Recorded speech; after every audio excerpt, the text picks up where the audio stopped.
Ladies and gentlemen, recorded in Fredericton, New Brunswick, Canada.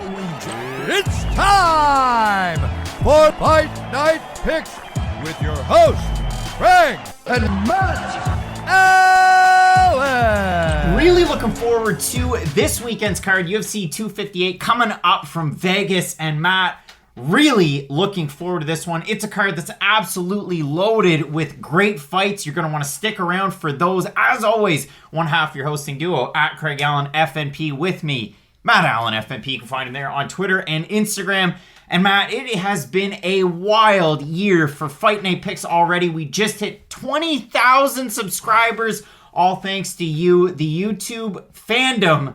Wow, it's been an absolutely insane year from pillar to post. 2020 was amazing. 2021 has already gone off to a great start. And Matt, this card that we have coming up this weekend, holy smokes, there's a lot of fights where, listen, you might be down on this card overall. And if we look at the main card, maybe it's not the strongest pay-per-view card that this promotion has ever put out. But overall, there's some really good prospects. There's some fighters that are definitely going to get some shine here this weekend. It is a good card to look forward to. It really is. Like you had mentioned, this might not be the most stacked pay-per-view that we have ever got, but there's always really fun fights to get excited for, no matter what card you're looking at. Like Kelvin Gastelum making his return, if you will, trying to get back on track and Ian Heinisch. Pedro Munhoz, a guy who, let's be honest, probably should have won maybe a Fight of the Year contender last year. So there's a ton of really fun fights on this card. Julian Marquez making his long-awaited return. So I'm really excited for a lot of these fights. Should be a great one, of course. At the top, we have Kamaru Usman taking on Gilbert Burns for that coveted welterweight title. That's such a good fight. Overall, your co-main event, Alexa Grasso, she looked great her first time out at flyweight, taking on Ji-Yeon Kim. And for Maycee Barber, coming off of that first round ACL tear, partial tear against Roxanne Modafferi. And we saw in that fight, as soon as that happened, her fighting style completely changed. Surprised maybe your corner didn't throw in the towel a little early, but after that, Roxanne Modafferi really took over in that fight. But Matt, overall a great fight. Let's move over to our possible Fight of the Night screens, presented to you, of course, as always, by Manscaped.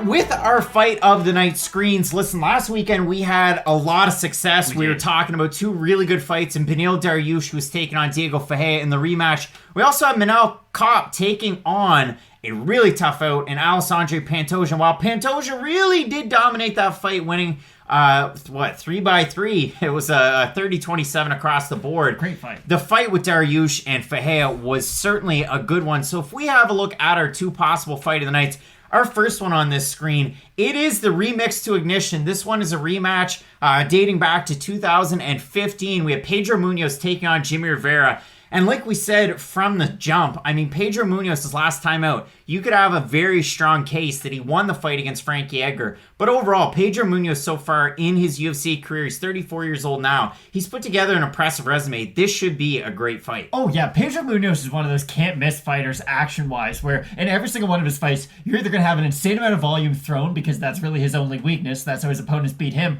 or he's going to absolutely cripple his opponent with his power, and then his submission game is some of the best in all the UFC. This is a really fun fight, and I'm excited for this fight, especially seeing where both guys are in their careers. Both guys really need a win against an elite opponent right now, so I couldn't be more excited for this fight on the card. And Jimmie Rivera coming into this fight off of a big win over Cody Stamann, really outpointed the wrestler, only got taken down the one time in that fight. You know how good Jimmie Rivera's boxing is, coupled with the wrestling. He's one of the few fighters that you see representing Tiger Schulman, so it's great to see Jimmie Rivera out here again. Of course, he won by decision against Pedro Munhoz in their first fight. This should be a great one, an all-action type of fight at bantamweight, so I'm really looking forward to it.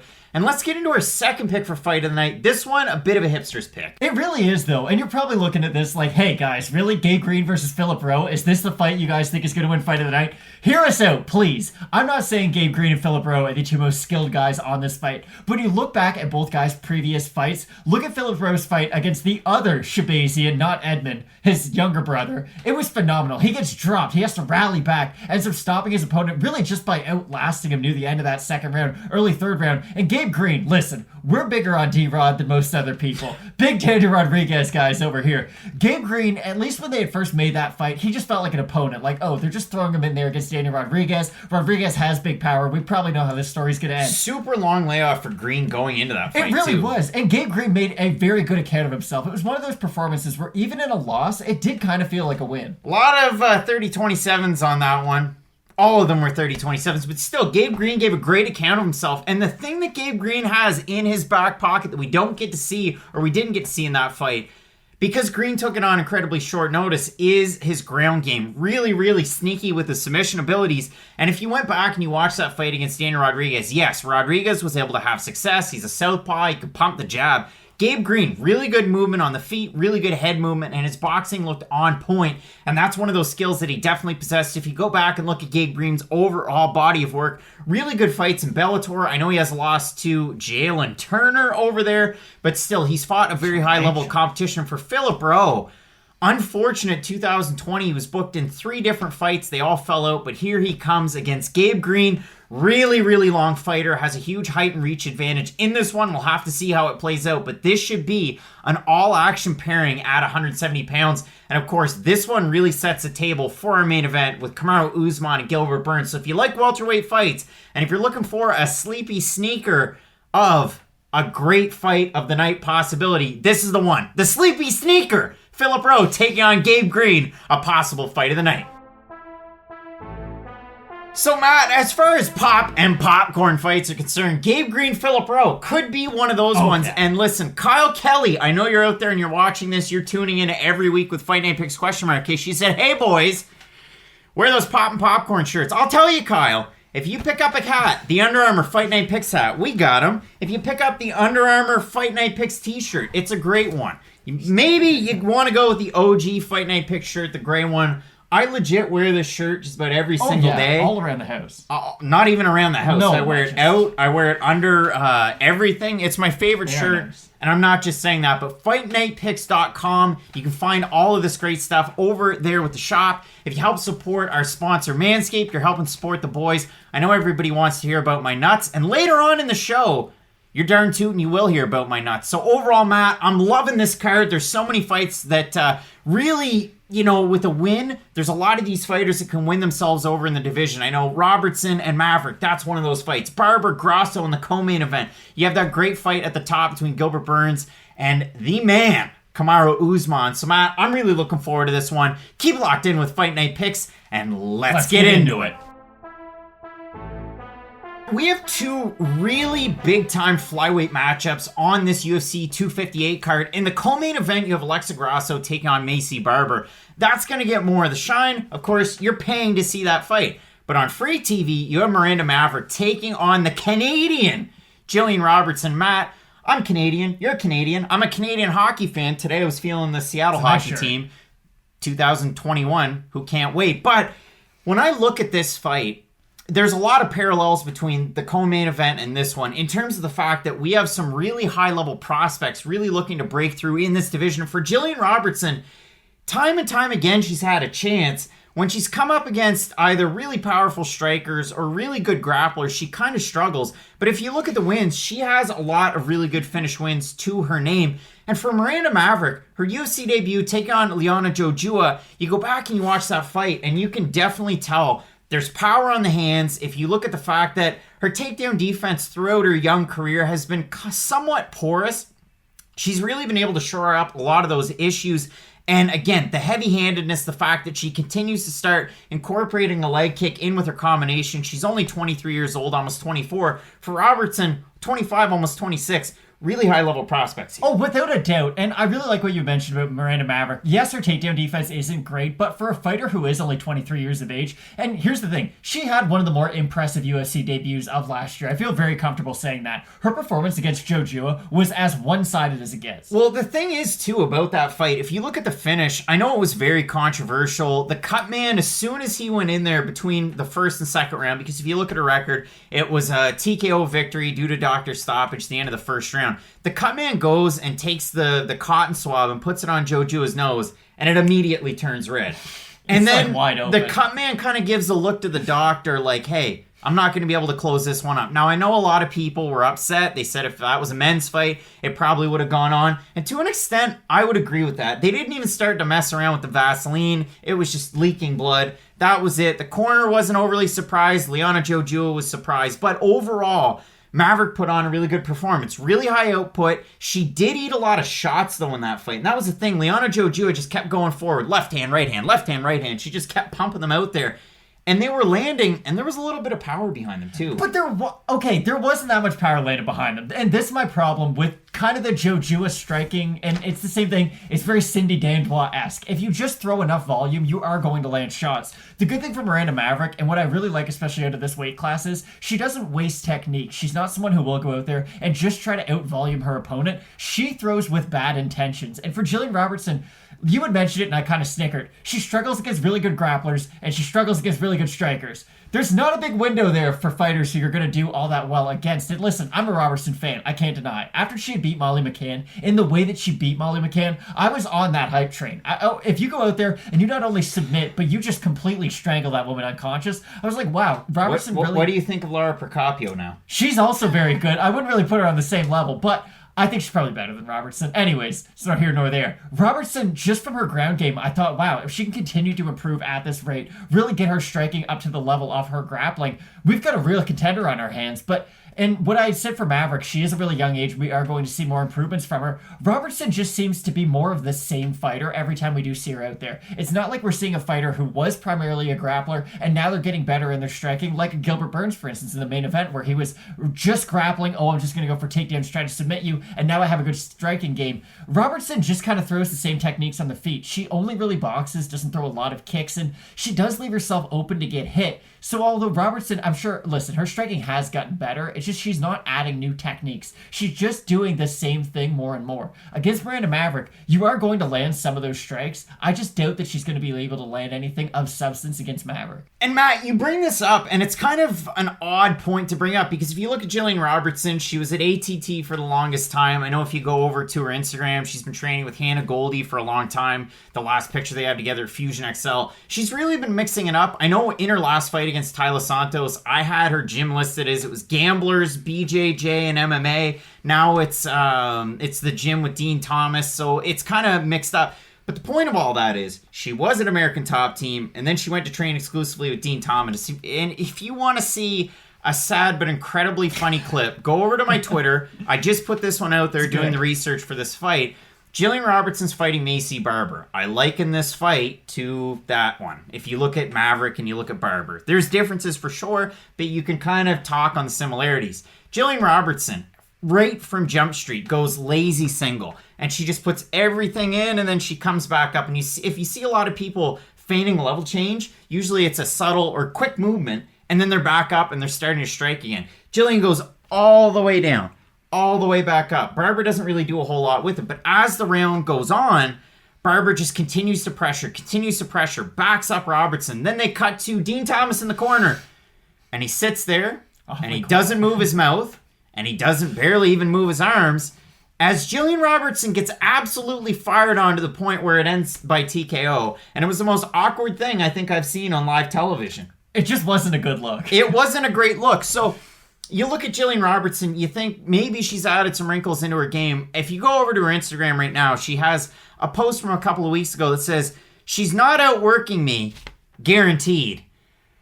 I mean, I don't know what that picture says about getting outworked, but it's good, I guess. I mean, you know, hey, you love to see Canadians make an impact, whether on social media or in the fight game. Now, Matt, let's talk about Miranda Maverick. So we had that win in her last time out against Liana Jojua. Before that, a decision win over Pearl Gonzalez, UFC vet. And before that, she won the Invicta Phoenix Series 2, which is pretty cool. Now, I know the commentary talked about it a little bit in her last fight, and they said, oh, wow, those wins should have been Canada's real wins.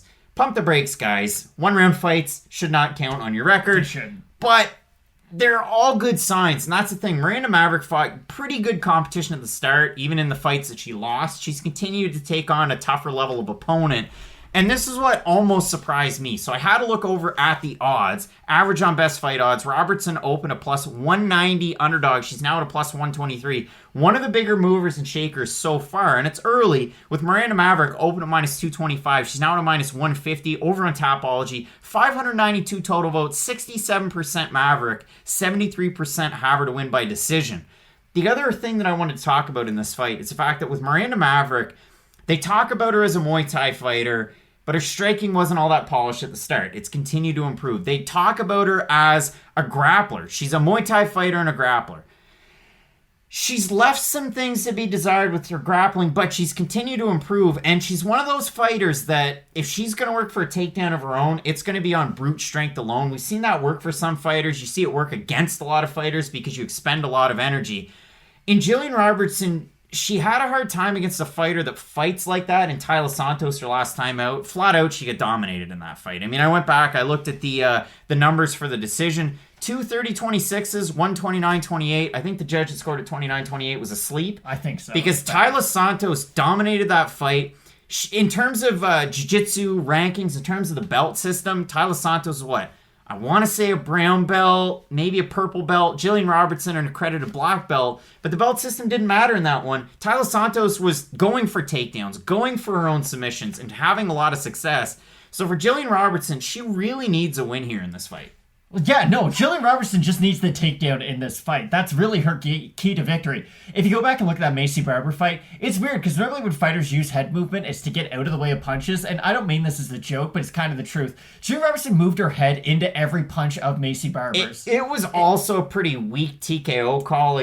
She was getting hit a lot. I think accumulation of damage was the reason why the referee stopped it, but it was somewhat weak. She was out on her feet, let's be honest. She got hit with 1,000 power shots and wasn't offering any defense. And that's really the problem with Robertson. If you do pressure her, she doesn't have a great reaction to it. Her only real choice, if you do get her up against the cage, is I'm going to have to panic shoot on you eventually. Because she doesn't have great lateral movement left to right, so she's going to have to go forward at a certain point. And if Miranda Maverick is starting to land her combinations, especially up top to the head, it's going to force Gillian Robertson to shoot for a takedown. And from what I've seen of Robertson, I thought she was a much better wrestler, especially coming into the UFC off The Ultimate Fighter. I knew how good her jiu-jitsu was, but it was really her wrestling that I find is a little underwhelming. And you go back and you look, her wrestling in MMA is not great. She really struggles with getting the takedown herself. And even when you look at the success that she's had on the mat, it's her opponent taking her down, and sometimes she can scramble and get on top. But a lot of the time, she'll fish for a submission.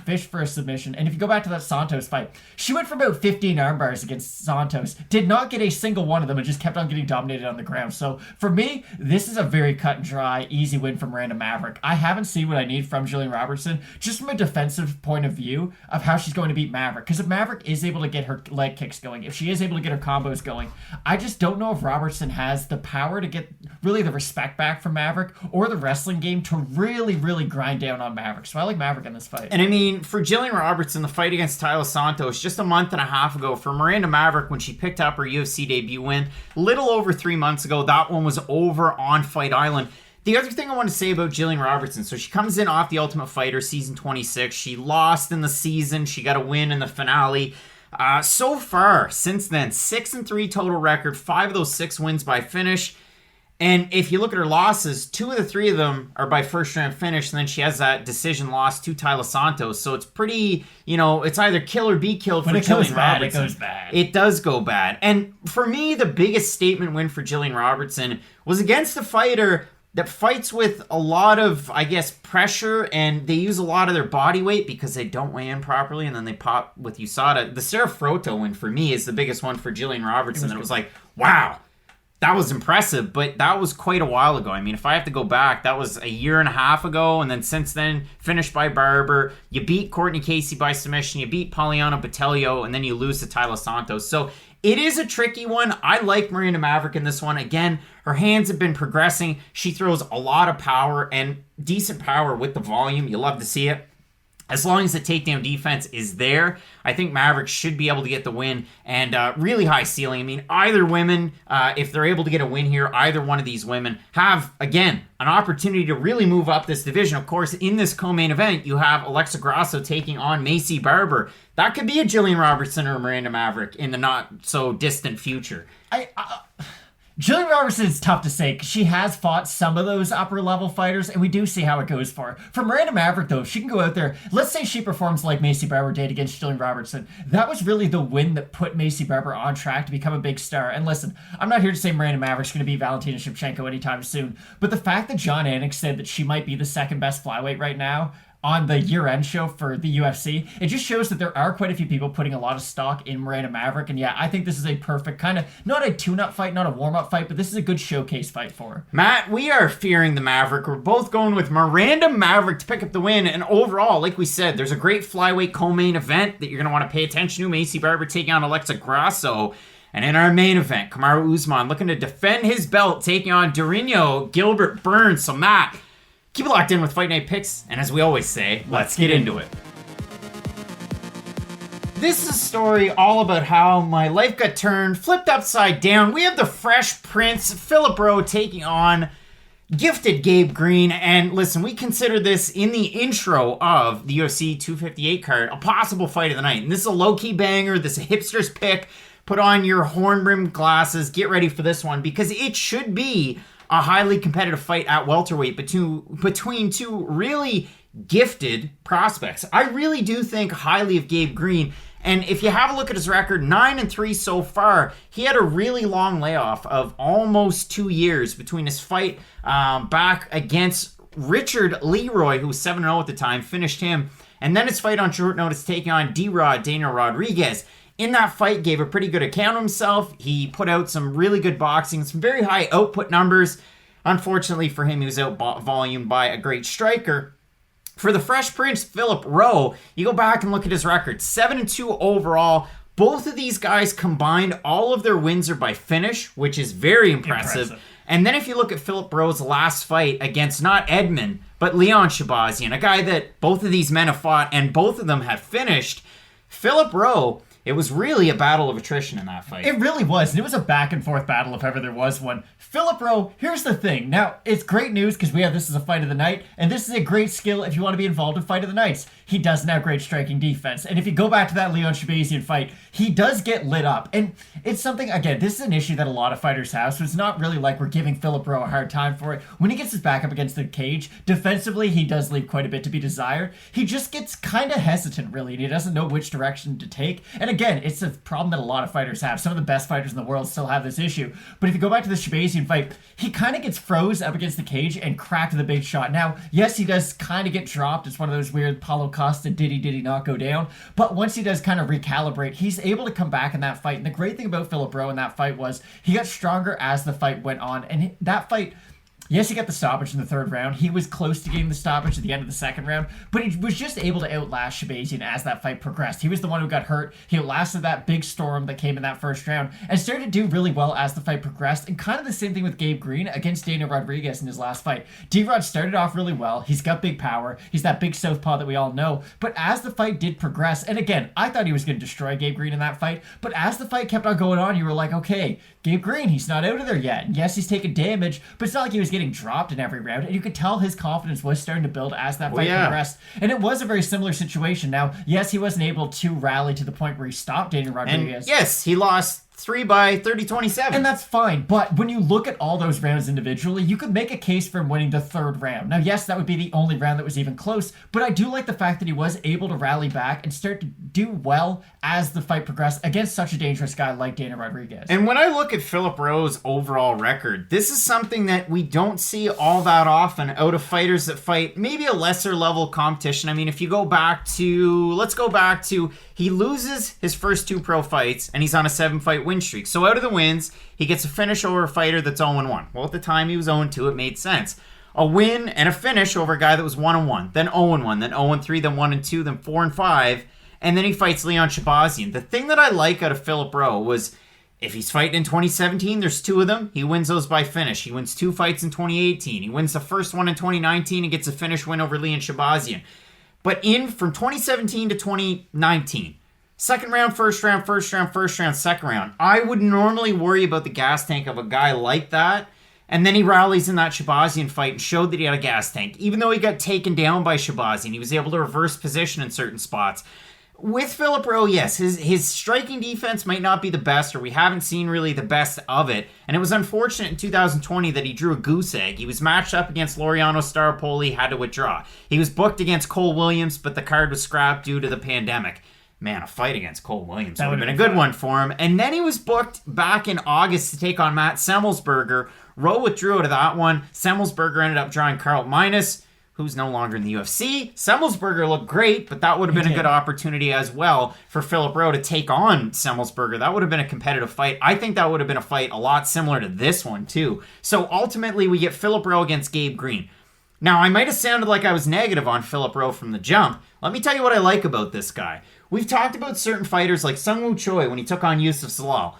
Did we pick the fight wrong? Yes, but we said, look, Sungwoo Choi, a lot of pressure, a really good right hand, a really good right high kick. What did Sungwoo Choi do? Exactly that. Philip Rowe has a great right hand, and he shoots it out there really fast. He has very, very good strikes. The other thing that Philip Rowe does very, very well, when he has opponent even somewhat hurt, this is kind of similar to like a Jeff Neal. He takes the approach that I know exactly when I can dart in and go to finish a fight. I love that out of Philip Rowe. The other thing that I like, not all of his strikes are right side dependent. He can kind of switch it up a little bit, but he throws a really nice left high kick. I think that could really help him in this fight. And that's a really important point too, because for Philip Rowe, he has a massive reach advantage in this fight. And if he does go into this fight just relying on, oh, I'm going to get in range and land that big right hand, he might actually do Gabe Green's job for him, because Gabe Green is going to have to close the distance at some point. So for Philip Rowe, it will be interesting. If Gabe Green is able to slip some of the counters of Philip Rowe, he's going to leave himself wide open, and we might end up with one of those Michael Chandler, Dan Hooker knockouts where you have the smaller guy able to close that distance, get on the inside of Philip Rowe's range. It will be really interesting, because for Philip Rowe, he is going to need the jab. He's going to need some sort of a front kick, just some sort of range-finding tools, or kind of those jabbing weapons, if you will, against a guy like Gabe Green, because Green is going to have to get on the inside. Now, for Green, it will be interesting. Is he going to go for the takedown? Is he going to use leg kicks to try to chop down Philip Rowe as the fight progresses? Because for Philip Rowe, really other than the Shabazian fight, he never faced any adversity. And we talk about his record. He did not fight the best level of competition on his way up. But you do have to appreciate the fact that he was absolutely destroying all of those guys when he should. Because when you are a guy making his way to the UFC, or you are about to go on Contender Series, I'd hope you can finish a guy who is 1-2, 2 fights before that. Gabe Green, I think, is a very interesting puzzle for Philip Rowe to solve. I think the power might give Philip Rowe some issues. And again, I'm curious to see who has the better cardio out of these two guys, because both of them did have kind of a similar performance in their last fight where they both faced early adversity. Now again, with Green, was he able to fully overcome Dana Rodriguez? No, but he definitely did improve as the fight progressed. So we'll be interested to see who is able to make the adjustments as this fight keeps on going into that late second, early third round. If you want to play MMA math, Gabe Green took Leon Shabazian's O in the first round, knocked him out. But if you do, again, if you want to look level competition, he beat 7-0 Richard Leroy back in 2018. Didn't take a fight till 2020, so I guess it was almost a 2-year layoff there. Javier Garcia, 3-0. Chris Padilla, who we know and love with Bellator, who's 9-2. Ivan Castillo, 14-7. Leon Shabazian has a loss to Jalen Turner back in 2017. Bellator's owner, the former Bellator fighters, while now in the UFC. So again, the big knock against Gabe Green, you can out-volume him if you're a really good striker. So Philip Rowe, if he just continues to be busy, there's an opportunity there. Gabe Green doesn't have the best defensive wrestling. You might be able to exploit that. And for Philip Rowe, we saw him in the exchanges with Leon Shabazian where he was able to pull a reversal. He was able to kind of grapple with a guy that you'd expect to at least have half-decent wrestling when you know the credentials of his brother, and at least you know the striking credentials of the Shabazian brothers with Edmund Tarverdyan. One of the greats. Having that back pocket, the fact that you've trained with Ronda Rousey. But overall in this fight, I think it's a great one. If we look at the Tapology votes, Matt, I was surprised. 648 or 645 of them. 75% Rowe, 49% by decision, 38% by knockout. If you have a look over at the odds, Gabe Green open a -145 favorite, now -114. For Philip Rowe, open +125. He's now at a +110. I might have tipped my hand a little early on this one, but I like Gabe Green in this fight just based on the volume. I like his head movement. I like his movement on the feet. He's always doing something, and you see a lot of guys that in MMA, if they're boxing, they keep their head on that center line. Like the knock against Carol Hosa before a fight with Jocelyn Edwards was the fact that her head's always on that center line. She'll throw combinations, but she's always moving forward. Gabe Green's always moving his feet. He moves his head now. he can definitely get caught by that kick and he can get himself in trouble. So if Philip Rowe was to knock him out, I wouldn't be overly surprised. To me, this is a pop and popcorn fight. I love it. I'm going to go with the underdog here in Gabe Green. So I will side slightly with Gabe Green. Now, again, I think you did lay out a pretty good path for how Philip Rowe can win this. He's got the nice high kick. He does have good power on his shots. He could catch Gabe Green, especially on the way in, because that's the big key for Gabe Green. How is he going to initiate his offense? Because he will have to get past that humongous reach of Philip Rowe. Because it is wild. You don't see 80-inch reaches all that often, unless you are talking about like a light heavyweight or a heavyweight. Like Mike Rodriguez, John Jones. Doesn't happen all that often. There's not that many, so it really is. That's a big thing that you're going to have to get around. I do like Gabe Green in this fight. It is surprising that the Tapology votes are so much different than the actual odds themselves, because normally the favorite would have more votes on Tapology. Interesting to see where everyone's so confident with Philip Rowe, but I do agree. I like Gabe Green. Don't bring up the Tapology votes. They don't mean anything. It's good to see the difference between the odds. It's a good talking point, Matt. We're both siding with the underdog in this fight, going with Gabe Green to get the win, but overall, this should be a great fight. We got a great card coming up.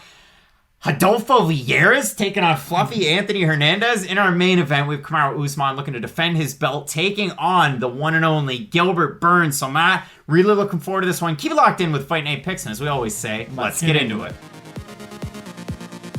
Here at home, I've got a lot of fun mugs. I've got a Dog Dad mug. What else do I have? St. Andrews, New Brunswick, Canada mug that was made in Yarmouth, Maine. Ooh. I've got the Skater's Gonna Skate mug, Matt, and for this reason only, Ricky Simone was originally supposed to be taking on Brian Kelleher back in January. He decided, well, if Kelleher can't make it, Skater's Gonna Skate, and I'm going to fight Gaetano Pirello. And Matt, in that fight, it was an interesting one because Ricky Simone absolutely dominated that fight. And if you look at it, for Gaetano Pirello, really, his only mantra could have been, well, every fight starts on the feet, and I'm a striker. And yeah, that's true, but Ricky Simone took him down 7 times in that fight, absolutely dominated in that one interim fight. So listen, Ricky Simone in that fight looked pretty good. He did get struck with a couple of tight shots, especially when you know Ricky Simone's going to be coming in for that double leg. He leaves his head to the side. Gaetano kind of throwing up some knees, throwing up some shots in the entry. But overall, Ricky Simone, good fight. You get a finish. You get a little bit more money. You get to add to that Reebok total. If you keep fighting more, you get the peanuts until April when they switch over to Venom. But overall, now we get the fight that we were really waiting for, and a very well-matched and evenly matched fight between Ricky Simone and Brian Kelleher. And I love this fight stylistically because Ricky Simone's a good wrestler. We all know that. The Ray Borg fight, yeah. But overall, Ricky Simone's a good wrestler, and he causes just about everybody, Marabdashvili included, problems. Brian Kelleher might not have the best defensive wrestling. If you go look over at UFC stats, he has decent takedown defense. If it's above 60%, we have a good sample size. I like it. But from Brian Kelleher, he has one X factor that you can always stymie a wrestler with, and that's guillotine chokes. Brian Kelleher not afraid to jump the gilly, and it's something you gotta respect, especially against a guy like Ricky Simone, because you know what Ricky Simone's gonna do. And here's the thing, I've got to note this about the Gaetano Pirello fight. I said if Ricky Simone's gonna lose that fight, he's gonna go out there and do what Ricky Simone does. He's gonna strike too much. He didn't do that in that fight. He knew his game plan, and that is something that I really like to see from Ricky Simone, because that's been my big knock against him throughout his career. He's a great wrestler and a phenomenal grappler. Why the hell would you ever throw hands with anybody? Because that's where you do fall into trouble. Guys can outstrike you. Goodness, Ray Borg, you had to wrestle him because he was volume striking you on the feet. And listen, it's nothing against Ray Borg, but when I think of how Ray Borg wins a fight, he's going to scramble you. He's the one who's going to try to wrestle you. He's not going to throw boxing combinations on the inside and look to be defending takedowns, but that's where Ricky Simone found himself in that fight. And this is great matchmaking because Brian Kelleher just really counters a lot of what Ricky Simone does well. Ricky Simone, really good at takedowns. Brian Kelleher, great at submissions that defend takedowns. Ricky Simone, he does get hit, especially by punches. Brian Kelleher is a pretty good boxer himself, and I do think Brian Kelleher has underrated power. That's something that really has to be talked about in this fight. We saw Uriah Faber at like 39 put down Ricky Simone, and yes, Uriah Faber, one of the greatest, we'll say lighter weight class fighters of all time. Under 155, I would say Uriah Faber, one of the all-time greats. But the fact that he knocked out Ricky Simone in 50 seconds really does worry me. And I know a lot of people who love Ricky Simone. I know a lot of people who think he's going to go on to do great things in the bantamweight division. Other than Josh Hart, who's a writer over at FightNightPicks.com, who's really high on Ricky Simone. There's a lot of people who are big on Ricky Simone. He's a good wrestler. He's a handsome kid. He speaks well. He does have some of those X factors. Former LFA champ. Chael Sonnen loves Ricky Simone. But This is a really hard fight for Ricky Simón, and the odds, there's a big discrepancy in them for how hard of a fight Brian Kelleher is. He's really hard to take down. He's not easy to hit clean unless you are a guy like John Lineker. It is a little disrespectful, at least from the oddmaker's point of view, of where they have this fight. Because for me, I don't see Ricky Simón being a 2.5 to 1 favorite against Brian Kelleher. He's got the submission game. He's got the power in his hands. I'm not saying it's not a winnable fight for Ricky Simón by any means. I think, of course, he can out-wrestle Brian Kelleher, but this is a very winnable fight for Kelleher. That's true, and for me, if you want to see the blueprint for Ricky Simón, you have to fight the fight of your life like Cody Stamann did when he fought Brian Kelleher. And obviously, we talked about that in the lead-up for the Cody Stamann fight against Askar that fell apart in the 11th hour last weekend. But the point being that Cody Stamann in that fight, his brother just passed away. Like, he had switched camp. There were so many different circumstances around that one. And Cody Stamann looked amazing in that fight. Like, there was an aura around him. Ricky Simón has to fight like that against Brian Kelleher to be able to get a win.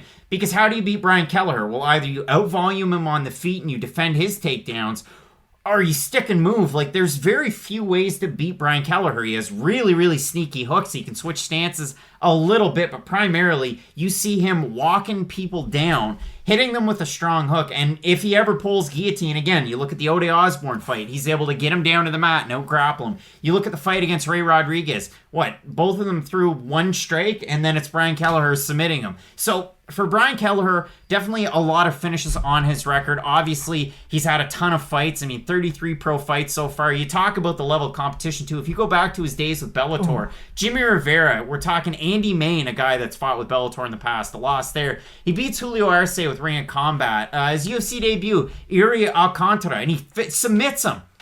Uri Alcantara, I know if you go back and you look at his record, like the fight against Luke Sanders, Corey Sandhagen, Brian Kelleher, Corey Sandhagen, but Uri Alcantara, very, very well-known grappler in MMA. Fighter. That's a great win. A loss to Marlon Vera by submission, no shame. You beat Damian Stasiak. You beat Henan Brow, greatest bantamweight of all time. You lose to John Lineker. All right. He lost bad to John Lineker, but here's the good news. Ricky Simón doesn't really strike. No.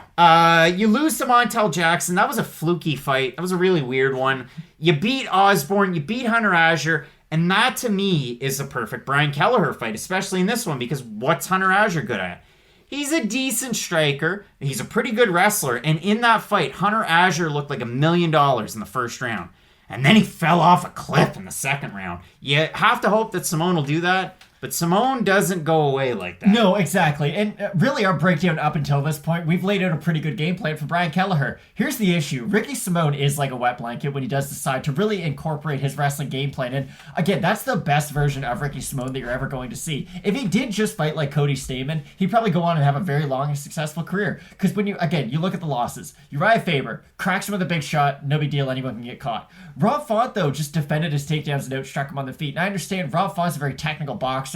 He does have Brian Kelleher can't do the things to you that Rob Font can. So again, it's not like that fight's a great one to go off of either. But that Ray Borg win, I understand it's a win for Ricky Simón. But if you barely beat Ray Borg, who should be a flyweight moving up in weight, and stylistically you match up really well against him, that's tough, because Brian Kelleher can do all those things Ray Borg does. He's just bigger and he hits quite a bit harder. So if those holes there are there for Ray Borg to hit you on the feet, I think Brian Kelleher can take advantage of some of those, but I still see this fight being very heavy with Ricky Simón up against the cage, wearing out the arms of Brian Kelleher. Kelleher can get a submission, but I do see this as Ricky Simón's going to take down Brian Kelleher, just be heavy on top and not risk jumping any really risky positions, and he should be able to win a decision this way. If there's a finish in this fight, though, I do feel comfortable saying that Brian Kelleher would probably be the one finishing Ricky Simón. The thing that surprised me, and listen, we throw the stats up there, and inside baseball, it has to be both fighters have more than 3 fights for me to put the stats up there. So you might be wondering why some do and why some don't. That's the reason why. But the one stat that I looked at in this fight and I went, holy crap, Ricky Simón averaged 7.07 takedowns per 15 minutes. And like I said, he had 7 in the 2 rounds that he fought Gaetano Pirello. And even if Pirello got back up, he kept doing it and he kept him down. Now, again, Pirello, classically trained striker, and listen, he wasn't really living the Dolce Vita like the Ryan Paris song. And yes, that's a terrible, terrible Italian-Belgium reference to poor old Gaetano Pirello. And I love that song. But overall, in that fight, Ricky Simón looked good. I think that was a good tune-up going into this fight, especially due to the fact that Simón, if you look at it, hadn't fought against Ray Borg until about May of last year. So you need something to really shake the rust off. For Brian Kelleher, his last time out, again, the Ray Rodriguez fight, that was back in August. This fight was booked a few different times last year. Unfortunately, Simón had a cornerman that tested positive for COVID. That's why Ray Rodriguez came in. If you looked at Brian Kelleher, he was shuffled around. We had done a prediction for him to fight Kevin Natividad. Then on late notice, we did the Ray Rodriguez one. And then these guys were supposed to fight UFC on ABC 1, but Brian Kelleher tested positive for COVID. So COVID, you mother... You took this from us a couple times. Now we get it here. But again, you look at the odds in this one. I know you were surprised. I was as well. Ricky Simón opened a minus 300 favorite. Now minus 261. For Brian Kelleher, open plus 240. He's now a plus 208. And over on Tapology, we have a decent sample size to kind of compare with. 564 total votes. 83% Simón. 84% by decision. I'm in agreement with the odds. The fans, yourself. I think that Ricky Simón, if he can rinse and repeat with the takedowns. However, as we laid it out, the thing that Ricky Simón does when he goes in for his takedowns, he's not a big, like, Greco-Roman type wrestler. He's not like your Marco Madsons out there, like your Gilbert Burns going for, like, judo throws and a lot of upper body throws. Ricky Simón will go for a single, but mostly a double. And when he goes in for a double, he usually moves to his right-hand side. It's almost like when you're going in rugby, you aim for the legs, and you try and hit on the side. You throw your shoulder in and your head to the side. Ricky Simón will throw his head to his side, almost like a rugby tackle. Brian Kelleher, excellent with guillotine. So if he pulls and gets a guillotine submission, I would not be surprised in the least. I don't love the odds on Simón, but I'm picking Simón. Yeah, I don't love the odds on Simón, but this fight is most likely going to be Ricky Simón, just rinse and repeating, taking down Brian Kelleher. I understand, listen, Brian Kelleher might get some of those Nick Lentz, Movsar Evloev guillotines where you look at it and it's like, wow, that's really tight. I really doubt he's going to be able to catch Ricky Simón with any of them. I like Simón by decision. Matt, both of us going with Ricky Simón. I know Josh Hart out of Vancouver, Washington with Fight Night Picks is going to be happy with that one. Go out and check out his work, FightNightPicks.com. He puts together the betting guides, the amalgamations of the predictions. He's doing great work, the Lord's work over there. But yeah, overall, both of us going with Ricky Simón. Really looking forward to this card. We got a lot of great prospects coming up. And in our main event, Kamaru Usman's taking on Gilbert Burns. Let's keep it locked in with Fight Night Picks, Matt. As we always say, let's get into it. Interesting fight at women's strawweight. We have Dama de Ferro, Polyana Viana taking on Mallory Martin. And Mallory Martin, she's bounced around with some really good gyms. She spent some time with AKA, build out of Elevation. She's fought with some of the best in the world. And I mean, especially at Elevation, if you're spending time there with Rose Namajunas, arguably one of the best strawweights in the world. Will she get a title shot? Who knows? But for Mallory Martin coming in here off of a big win against Hannah Cifers her last time out, and you might grimace, you might laugh on the other side of the screen and say, a big win over Hannah Cifers. There's a reason why it was a big win. Hannah Cifers outstruck her in that first round big time. I have the numbers in front of me, Matt, because it really surprised me when I went back and watched that one. 72-16 were the total strikes. And for Mallory Martin, she's not a striker. She's a very, very good wrestler. She has good setups to her wrestling, and once she gets on top, her ground and pound is great. She ended up finishing that fight in the second round against Miss Hannah Cifers, getting the rear naked choke. And when she incorporates her wrestling, when she incorporates her pressure, she's really able to win out. For Martin, too, if you look at the level of competition all the way up through, it's not that bad. I mean, the second loss that she has, Maycee Barber, by decision. You look at some of the wins, she beats Nicole DeSegni, the Suicide Squad, or what do they call it? Pinup girl, whatever she is. Anyway, she fought with Cage Warriors, decent fighter. Nicole DeSegni wins that fight by decision. They don't give her the contract. She has to go back, picks out a decision win over Cynthia Arcio with Invicta. And then her UFC debut on somewhat a short notice against Vina Jandiroba. And I mean, listen. It's how it's going to go. You're going to lose a fight like that by second round rear naked choke. The one thing I will say, every time Jandiroba went for the takedown, Martin would pull for a tight guillotine. It looked like she might have it a couple of those times, didn't, and, you know, Jandiroba really kind of ran away with that one. So you're going to hear the names J.J. Aldrich, Hannah Cifers, and Emily Whitmire brought up a few times right now, so I think you know kind of what skill level fight we're talking about. Listen, Verna Jandiroba is a terrible fight for anyone in the UFC debut. How dare the UFC make anyone... Even Mackenzie Dern, like, that was a competitive exactly. fight. Like, Jandiroba beats a lot of ranked women at that weight class, so you can really discredit that loss. She was fighting someone who was so much better than her, especially in her debut, that's a hard fight for anyone, especially Mallory Martin. This fight fight's very odd because you look at Polyana Viana and she did have hype coming into the UFC. I'm not going to say she was a super hyped up fighter by any means. Matt, listen, I'm not a believer in crystals or auras or all of that. Even though you have the lamp in your I hand. do have a Himalayan salt lamp, but I like the light. It's a very dim light. It's a nice light. It sets the mood. But all I will say is the fact that her record's straight up salt. I mean, if you look at Polyana Viana's record coming into the UFC, she beats a fighter, Giselle Campos, 3-2. Carol Silva, 0-0. Amanda Hebos, big win, first round finish. And that was, Amanda Hebos was looking good until her last time out against Marina Rodriguez. And then another first round win. She beats Maya Kunaheli Stevenson in her UFC debut. First round win. And then it's like, holy smokes. Like, Polyana Viana is that next. And then she loses to JJ Aldrich, Hannah Cyphers, Veronica Macedo, and then she beats Emily Whitmire, which was good. I mean, it was an impressive finish. I really liked the way that she was able to get the armbar. She got taken down so easily there. She really did, and yeah, so you look at those losses. Listen, JJ Aldrich, that was a weird fight. That was a fight that shouldn't have been on a pay-per-view main card, but it was on a pay-per-view main card. One of the worst fights you'll ever see. She lost to Hannah Cyphers by split decision, and you might give Mallory Martin a hard time for beating Hannah Cyphers. She got dropped by Hannah Cyphers, and that really worries me for Polyana Viana. She stands with her chin so far in the air, it would make Luke Rockhold just really cringe. I don't like the striking defense from Viana, and I know we say that about a lot of fighters. We don't like the striking defense, they get hit. But for her, it's very unique to her, I guess. She keeps her hands very low, but she keeps them far away from her head. So in theory, if a fighter's throwing a lot of hooks, she will be able to kind of guard them just because of where her hand placement is. But against Hannah Cyphers, Cyphers just ducked and threw overhands, and they landed every single time. And if you're getting caught on the chin consistently by someone like Hannah Cyphers, I'm not saying Mallory Martin's going to be the one to make you pay for it long term, but let's say, heaven forbid, Polyana Viana ever fights Jessica Andrade one day. Like, those are the types of fighters where, yeah, you get worried for someone's long-term health. Because for Viana, you lost to Aldrich, Cyphers, and Macedo. Let's be honest, you probably shouldn't have a job in the UFC after those 3 losses.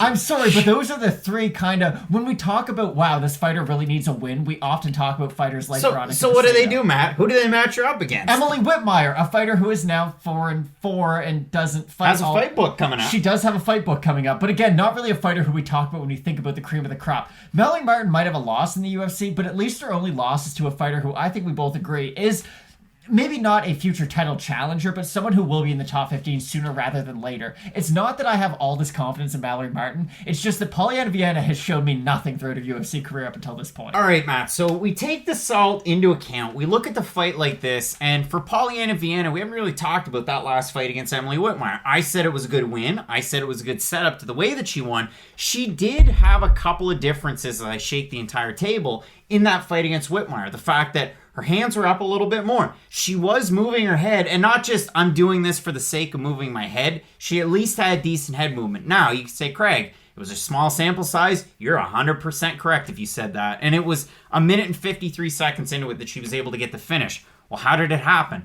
Emily Whitmire took her down. Polyana Viana's off her back. But she's always fishing for something, and that's kind of been the thing with Polyana Viana. She has not the best takedown defense, but when she's off her back, she's always busy. We saw that. You want to compare names. Amanda Hebos, when she fought Marina Rodriguez. What does Rodriguez do well? When she's down on the ground, she's always trying to do something. For her, it's more the elbows and the strikes from bottom. For Polyana Viana, she's always reaching for a submission, fishing for something. She was able to fish the arm, whip her way into an armbar, get up on top. Like, it was amazing, the transition in that one, and it was a great win for her. That's where this gets weird. Mallory Martin is a very good wrestler. She has very good top pressure. Polyana Viana has poor takedown defense and not really the best striking.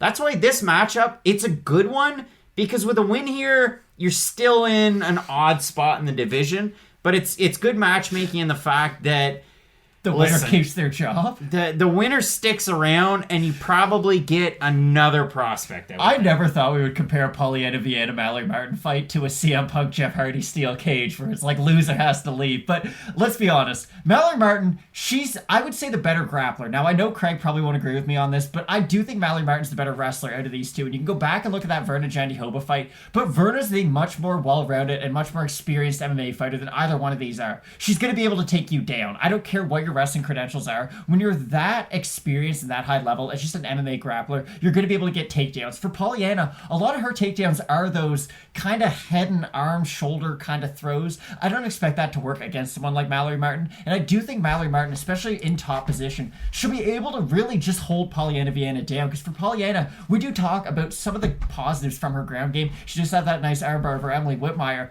But if you go back and look at what Emily Whitmire did, Whitmire just kind of sat there in her guard and held her arms out like this. I'm not saying Viana can't catch you with a submission off of her back, but if you go back, look at the Cyphers fight. Hannah Cyphers was fine on top of Polyana. I don't know if Polyana, listen, she could catch Mallory Martin with a submission, but it's really hard betting on someone or even predicting someone's going to win a fight when their best path to victory is they might be able to catch someone with a submission off their back. I'm not saying Viana can't win this fight, but I do like Mallory Martin. So let's have a look at the odds in this one, Matt. Polyana Viana open to plus 105. She's now plus 136. For Mallory Martin, open to minus 125. She's now minus 165.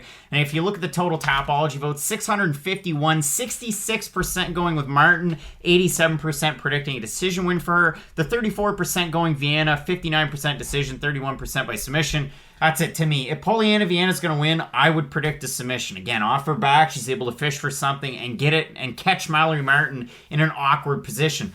I like Mallory Martin, though, again, with the top position, with the fact that she's going to throw heavy ground and pound, and she's going to be able to accumulate points. I don't really see Polyana Viana having a huge advantage in the striking on the feet, which might sound silly, but like Hannah Cyphers did in that fight. Listen, you might joke about Hannah Cyphers. She had a decent amount of fights in the UFC in quick succession, and she is a pretty good striker. If gameness was a stat, Hannah Cyphers would have the highest amount of it in the UFC, okay? She's like the female Tyrion Ware, but I really do like Mallory Martin in this fight. I'm going to go with her. I'm not going to throw her on one of my cards because, listen, there's too much unpredictability in this one, but I'm going Martin. You're in agreement here? 100%. A lot of unknowns around this fight, but I like Martin. Matt, both of us going with Mallory Martin to pick up the win. We got a great card coming up. There's some really top prospects that I'm looking forward to on this one. Rodolfo Vieira, one of my guys. Dhiego Lima, Belal Muhammad, our next fight. That's a great one. Green Miller in our main event. Kamaru Usman taking on Gilbert Burns. So you're going to want to keep locked in with Fight Night Picks, Matt, as we always say. Let's get into it. Really, I should have invested in an external hard drive back in December because we broke this fight down between Dhiego Lima and Belal Muhammad. Of course, it has been rebooked and rescheduled. And for both of these guys, they've had a tough run of opponents falling out. I mean, originally, Belal Muhammad's supposed to be taking on Sean Brady, then Dhiego Lima. For Dhiego Lima, he's had a couple fallout. He's supposed to take on Alex Morono back February of last year. Lima out of that one due to an injury. Then Muhammad, now Muhammad again. And if you look at both of these guys, Dhiego Lima has had a bit of a career resurgence in his last 3 fights. A big win over Chad Laprise in Canada. UFC 231, he knocks him out in the first round. And Matt, honestly, I thought, holy smokes, like, who is this Dhiego Lima? Was that Douglas with a mask on? Then he takes on Court McGee, wins a split decision. It's a fight that happened. Then he beats Luke Jumeau by split decision, Matt. That was on the main card of one of the biggest cards that we've ever seen in our entire lifetimes, UFC 243, Whitaker versus Adesanya. And it's a split decision win over Luke Jumeau. And if you want to go see Salt, and it's a shame that I just put my Salt lamp down, look at Luke Jumeau's overall body of work. For Belal Muhammad, he's also on a 3-fight win streak. Wins over Curtis Millender, Bellator's, again, own Curtis Millender. A big win over Takashi Sato by 3rd-round rear naked choke, which, honestly, I was pretty surprised that he was able to take him to the deep waters and get a big win like that. That feels like it was only yesterday. And then the win over Lyman Good, and they were booked to fight a little bit earlier in the year. We had to wait a couple of months to get it because, of course, the card was canceled due to the way of the world, but also an injury to Lyman Good.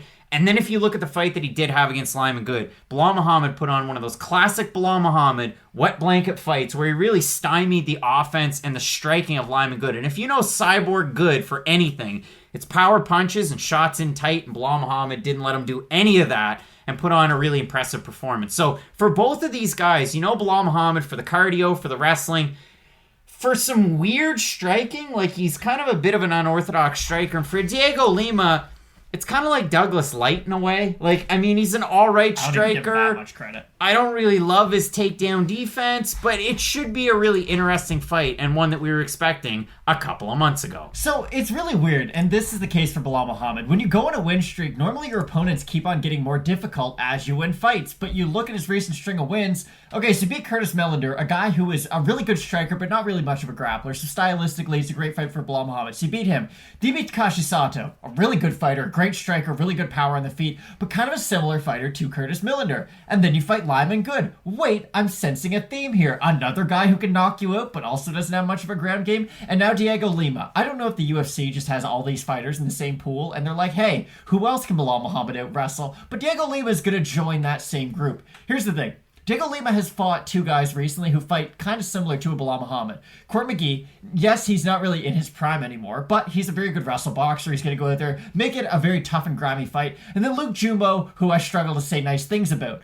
But Belal Muhammad is a perfect wrestle boxer, and I understand he's much more of a wrestler than he is a boxer, but you look at this recent string of success that Belal Muhammad's had, he just knows what he does well, and it's something that, again, I always bring it up when we talk about Ricky Simone. He's a great wrestler. Use your wrestling. Know what you do well. Sarah McMahon, you're a great wrestler. Just start wrestling all the time. Belal Muhammad figured out what he did well, and I think it did take a few fights for him to really learn that lesson. When you go back and you look at the losses of Belal Muhammad, it's his UFC debut against Alan Jouban, a phenomenal striker and a really good Muay Thai practitioner, a knockout loss to Vicente Luque. No shame in that. He's probably going to do the same thing to Tyron Woodley. And Jeff Neal, one of the best strikers in the UFC. The only guys who really make Belal Muhammad struggle are the elite of the elite Muay Thai practitioners, the guys who can defend that takedown and really make him pay for it on the feet. Dhiego Lima has the power, I would say, that some of those other fighters possess, but he doesn't have the technique of a guy like Jeff Neal. He doesn't have the technique of a guy like Luque, or even of Alan Jouban, to be completely honest. I think Douglas Lima, if he does catch Belal Muhammad with his best shot, he could knock him out.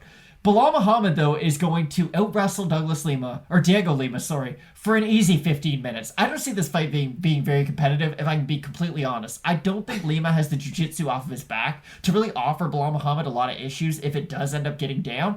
And I've seen Dhiego Lima get taken down before by much worse wrestlers than Belal Muhammad. I think stylistically, this is just a very difficult fight for Dhiego Lima. Well, when you talk about Belal Muhammad, and if you look at his overall body of work, again, let's pick out some of the wins so far in the UFC. So again, the loss to Alan Jouban. He beats Augusto Montano, no longer in the UFC. He beats Rude Boy Randy Brown, Jordan Mean, Tim Means, Chance Rencounter. Where do you think Dhiego Lima is amongst all of these fighters? Like, to me, Jordan Mean on his best day, all kinds of pressure, and he can wrestle, and he really mixes it up well. Randy Brown, same thing. I mean, I know we talked about it. Randy Brown, when he was picking up submission wins, all of a sudden, Randy Brown, he was a plus 1050 to submit Worley Alves, and he gets the submission there. Randy Brown's well-rounded, and he's got a big fight coming up. Chance Rencounter, well-rounded? Not great, but well-rounded. That was short notice. Millender, good striker. Takashi Sato, good striker. Lyman Good, good striker. Decent defensive wrestling, and he really wasn't able to put it in there. Now, Lyman Good in that fight, there were some extenuating circumstances around it. His father just passed away. He was pretty emotional. Like, you hate to see it. For Dhiego Lima in the UFC, loses to Truck Gordon, beats Jorge de Oliveira, loses to Tim Means, loses to Li Jingliang, loses to Jesse Taylor, loses to Yushin Nakami. And for Dhiego Lima, there's two different stints there too, because, again, he left the UFC, picked up 2 wins in Titan, and they're good wins. Antonio Tricoli, big win. Good one. I like that. Main event. Then he wins the vacant welterweight championship against David Machad. Listen, you might say, oh, David Machad, his UFC career didn't go all that well. I don't care. Pretty good in PFL, pretty good everywhere else, good with Bellator. David Machad's a big win. What happened next, though? He lost to Jason Jackson. Now, I'm probably the conductor of the Jason Jackson hype train. Yeah. I considered him as one of the fighters of the year or a possible male fighter of the year for last year. He was an honorable mention. He beat the brakes off of Benson Henderson. But you lose to Jason Jackson, well, that's going to happen. Then he goes on tough, which is weird that you go to tough off a loss. It was the redemption former tough season. guy. Redemption, beats Hyder Hassan, beats Gilbert Smith, beats Tom Galecchio, loses to Jesse Taylor in the finale. Jesse Taylor, where you at? Loses to Yushin Okami. And again, we see what happens with Dhiego Lima. You look at the defensive stats, all right, they're not terrible. He takes down Luke Jumo. He got taken down by Yushin Okami, taken down by Jesse Taylor. I don't really love your assessment of his takedown defense. I said it wasn't great. It's 66%. That's not terrible. I've seen fighters like Belal Muhammad beat Dhiego Lima in the past. Like, Jesse Taylor does exactly what Belal Muhammad does. He's just way older and way shorter and can't pass a drug test. Belal Muhammad, on the other hand, I know what I'm going to get from him. And that's just the great thing about Belal Muhammad. Like, he's never going to switch things up and, look like a different fighter. He's always going to go out there, use his cardio as a big asset, and use his wrestling. And he's never going to switch it up too much. Will he improve? Yes, he will. And the thing that I do like too, he's incorporating jiu-jitsu a lot more into his game. It's not just, I'm going for the takedown, I'll kind of ground and pound, I'll win rounds. He's looking for the finish a lot more. And listen, I thought he was going to be able to finish Lyman good. He wasn't able to. It was still a very impressive performance. But the Belal Muhammad who beat Takashi Sato can beat a lot of guys at 170. He just didn't get tired, looked to be one of the better wrestlers in the division, and just his overall grappling package just looked phenomenal. I have a really hard time believing the fighter who has been on this streak is going to lose to Dhiego Lima. So we look at this fight, Matt, in terms of the odds. We don't have a lot of sites out there that have it. There's about 3 of them so far. There's been 2 added since I wrote up my breakdown. Minus 350, minus 325, minus 314 for Dhiego Lima, plus 250, plus 261, plus 285. There's no props on this one. I'm probably not going to put anything on just like a money line on this fight because, again, Muhammad's a big favorite. If you look over on Topology, unsurprisingly, 91% of 444 votes have Muhammad to win, 82% by decision. For me, yeah, I might look at the over-under on a round here. I'm going with Belal Muhammad. We set up the case for Dhiego Lima. I think maybe a better opportunity to get a finish. Maybe he's able to crack him with an uppercut coming in. That's his only chance. Let's be honest. Dhiego Lima's not winning a decision against Belal Muhammad. I don't think he will. So I'm going to go with Belal Muhammad in this one. But overall, it should be an interesting fight. Finally give Belal Muhammad someone good. Like, he's starting to fall into that Benil Dariush kind of divot where it's like, okay, we can only give you so many killers who don't have a number next to their name before we do have to start putting a little bit of respect on you. So if Belal Muhammad is able to get this win, which we both predict he will, hopefully they do match him up with one of those kind of borderline top 15 guys. Matt, hopefully they remember the name. We're both going with Belal Muhammad to get the win. And overall, I'm really excited about this card. There's a lot of fights that will probably fall under the radar and people are going to be upset about having to pay for some of these. But Munhoz Rivera too, that's a good one. Gaslam Heinisch, your co-main event. Barber taking on Grasso, that's a flyweight. What would you call it? Showcase, I guess. It's and a then fight. you have Kamaru Usman taking on Gilbert Burns in the main event for the title. So keep locked in with Fight Night Picks, Matt. As we always say, let's get into it. Yeah, so, we were thinking about doing the Rodolfo Vieira fan club, and I'm going to be the president. I'm already conducting the train, so yeah, going with Rodolfo Vieira there. 5-time World BJJ champion, 7-time World Cup champion, 2015 ADCC champ. He's 5-0 in MMA, 4 wins by submission, 1 knockout. Yeah, Rodolfo Vieira, he's the guy. You're going to want to watch out for him. Middleweight better be on lock. Yep. What can you tell us about this matchup? Rodolfo Vieira is going to win in the first round by submission. That's all I can pretty much tell you about this matchup. Yeah, Rodolfo, he's so hot right now. It's one of those fights that gets me up in the morning. We have the black belt hunter, Rodolfo Vieira, taking on fluffy Anthony Hernandez. Matt, this fight is going to end in a finish. I can tell you that much. And if you look at Anthony Hernandez so far in his young career, he's only 27 years old. And there are a lot of finishes in there. The former LFA middleweight champ with a big win over Brendan Allen. He comes into the UFC off of, an odd fight against Jordan Wright where he finished him, but he was unable to pass the USADA test. So he beats Jin Young Park. That was the second time out. He gets finished by Marcus Perez, his first time out. Really out-grappled in that one. The win over Jin Young Park, he just takes him down, rinse and repeat, rinse and repeat. And that was really the storyline for Jin Young Park coming into the UFC, was the fact that he had a lot of really quality wins. You go look at the Iron Turtles record, he loses to Hernandez, and then he picks up 2 really big decision wins. But even before that, he's taking on a really high level of competition. So you get that win if you're Anthony Hernandez, and that was a big one. If you look at that one in terms of the odds, he was just a minus 155 favorite, picks up the second round finish. He's booked to take on Puna Soriano. Soriano pops out, so then he takes on Kevin Holland. And he was very, whatever the opposite of complimentary was, about Kevin Holland striking. What does Kevin Holland do? Set up his 2020. That's what he does. Picked up a huge win. So for Anthony Hernandez, He's known as a grappler. He's known as a wrestler. He's taking on Rodolfo Vieira. And Matt, listen, we talked about Rodolfo Vieira on the show. We predicted a submission win in his debut against Oscar Piata. He did that. We predicted a submission win in his fight against Saparbeg Safarov. Well, he did that. Now he's coming in here and he's taking on Anthony Hernandez. And for Rodolfo Vieira, you go back and you watch the fights. And I can tell you all about his grappling accolades, and I will. But you look at the wins that he has. And holy friggin' smoke, 6 of them by submission, 1 of them by decision. My favorite win that he has overall is the Vitaly Nemchinov win that he had at ACA 96 that punched his ticket to the UFC.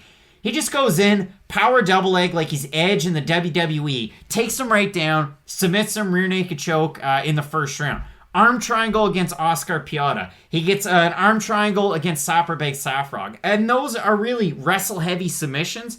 The one thing that I haven't liked out of my guy Rodolfo Vieira, and listen, if you want to talk about like a fan club or whatever, like I'll try and set my bias aside in this one, but he did get cracked by a couple of left hands from Oscar Piata, and in the fight against Saparbeg Safarov, it's a front kick to the face that hurts him.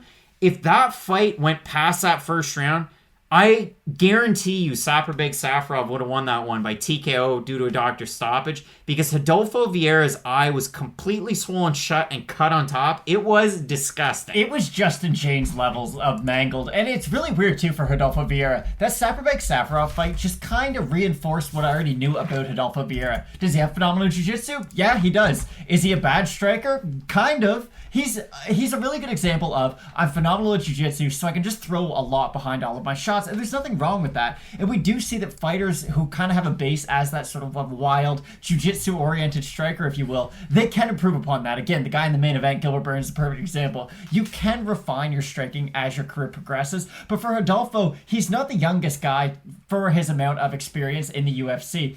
I'll be really interested to see how they matchmake him moving forward, because his fight against Anthony Hernandez, here's the thing. To beat Rodolfo Vieira, you can't really be a grappler yourself. You have to be a wrestler with good hands, so you can defend his takedown attempts, and then, of course, beat him up on the feet. Anthony Hernandez himself will go for submissions, and stylistically, it's just really hard to ask. Like, if your best path to victory is, I'm going to take down my opponent, I'm going to guillotine them, I'm going to anaconda choke them. Hernandez, the good thing about his game is he does have a wide variety of submissions that he can go to. It's not like he is a one-trick pony, if you will, where he's got a phenomenal guillotine, or he just goes through naked chokes. He's got quite a few different nice submissions. He's not going to submit Rodolfo Vieira, though, so I don't know if Hernandez has the striking level to really make a guy like Vieira pay for it. Because for Vieira, I think you do need big power, especially on the feet, to earn his respect early on in a fight. The Saparbeg Safarov fight, and again, it's a short fight, it doesn't make it out of that first round, but a lot of future opponents will be looking at that, and that's the first chink in the armor of Rodolfo Vieira. Because you look at him, and he does have that, he's got the Francis Ngannou physique. Like, you look at Rodolfo Vieira, you're like, that guy probably fights people in a cage for a living. You're starting to see, though, that there's ways that you will be able to beat him moving down the line. Now, do I think Anthony Hernandez will be able to take advantage of all those? Probably not, if I'm being honest. But for Vieira, when I do look towards the top of 185, or even 205, if he decides that he does want to fight up at 205, I am a little bit concerned when I do start to look at, and again, it's going to take a while, but the Robert Whittakers of the world, the Chris Weidmans of the world even, who can just keep a fight standing, how Vieira will do when he does face sort of that upper echelon of competition. So with Rodolfo Vieira, he kind of fights similar to one of his teammates I guess former teammates, unless he's training at Jacare MMA, but Jacare Souza, because he trains at a Fusion XL. And if you look at the way that Rodolfo Vieira fights, again, he can fight behind the power to set up his takedowns, and once he gets somebody down, if they get back up, they're lucky. Normally the round ends, but you look at his credentials: Brazilian Jiu-Jitsu black belt, 5-time BJJ world champion, freestyle wrestling master of sport, combat sambo master of sport. Like, he has wrestling takedowns that are almost to perfection. And then once he gets on top, he can finish you every which way. It's pretty darn impressive to watch this guy fight. The perfect fight that I would like to see Rodolfo Vieira in is a fight at 205 against Roman Dolidze. Give me that fight. Sean Shelby, Mick Maynard, Dana White. I don't know. I'd watch him fight Dalcha. Give me a fight against Dalcha and Jambula, too. It's unfortunate those guys... Well, I mean, Dalcha... They can both fight at 185, exactly. Let's make that happen. Now, let's not totally count out Anthony Hernandez. The things that you have to like. So far in the UFC, average fight time, 5 minutes and 28 seconds. For Rodolfo Vieira, 6 minutes and 13 seconds. And their career totals, 536 for Vieira and 527 for Hernandez. So if you look at the odds for this one, it might not be a surprise, but for Rodolfo Vieira coming in minus 400, those odds have shifted just by a minuscule amount. It's an average minus 396 on best fight odds. For Anthony Hernandez, plus 300, and now at a plus 297. If you look at the overall Topology votes, wow. 660 total votes, 96% for Vieira, and 87% by submission. So, it would be the cat's rear end if Anthony Hernandez goes out there and shocks the world. Listen, I would be incredibly high on Anthony Hernandez from here on out. Like, he would be my guy. But I'm going with Rodolfo Vieira in this fight. I'm probably not going to put any cheddar on it because those odds are a little whack. But for me, maybe I'll look to see what the props are as the week goes on, but I'm going with Rodolfo Vieira. So let me just get this straight. Anthony Hernandez is a primary grappler, and he is tasked with fighting a guy whose nickname is the Black Belt Hunter. That's a tough ask. Listen, Rodolfo Vieira, just a really hard matchup for Anthony Hernandez. A guy who you really can get excited about his future, especially if he is able to win this fight. I think it'll be really interesting to see who they match Vieira up with going down the line, because he is starting to get ready for some of those. And again, I don't think he's ready for a top 15 opponent yet, but for some of those 25, 215 guys, I think that's probably who's next for Vieira. But yeah, I like Vieira in this one. Matt, both of us going with the Black Belt Hunter, Rodolfo Vieira, to get the win. It's a great card. It's a great fight. Really looking forward to our main event. You have Gilbert Burns challenging for the belt against Kamaru Usman, former training partners. Keep it locked in with Fight Night Picks, Matt. As we always say, let's get into it. If you liked the fight last weekend between Michael Johnson and Clay Guida, well, strap in, because this is another fight just like that at lightweight. We have King Bobby Green taking on Jim Miller. And Matt, really for these two guys, it's been an interesting last 5 fights as a sample size, because for Jim Miller, you go back, you beat Jason Gonzalez. Well, we haven't really seen Jason Gonzalez since then, so we'll just take that one with a grain of salt. But Jim Miller finished him in a way that you would hope he would finish him, coming off a loss against Charles Oliveira before that. Then he submits Clay Guida in an all-timer of a minute. That might be the best minute we've seen in a long time. And I know that's a controversial thing to say, but it was amazing. He cracks Clay Guida, gets him in a guillotine. Patented Jim Miller move. Loses to Hot Sauce Scott Holtzman in a back-and-forth fight, but Scott Holtzman outboxes him in that one. Then he fights Roosevelt Roberts. Craig and Matt predicted that fight wrong, but Roosevelt Roberts looked good in that one. No, he didn't. No, Jim Miller looked really good in that one. Roosevelt Roberts had a bit of a slip, and Jim Miller did that veteran-savvy thing where he just kind of ran in there, gets him down, gets him into an armbar, and finishes him. Then he takes on Vince Pichel. And Matt, it was really tough to tell what we were going to get out of Vince Pichel in that one. I want to say we were different on our picks. I think you had Miller and I had Pichel. That doesn't really matter. All of that to say, Pichel fought a very dangerous fight in that one. He kept going for takedowns. He had really good heavy top pressure. His boxing was on point in that fight.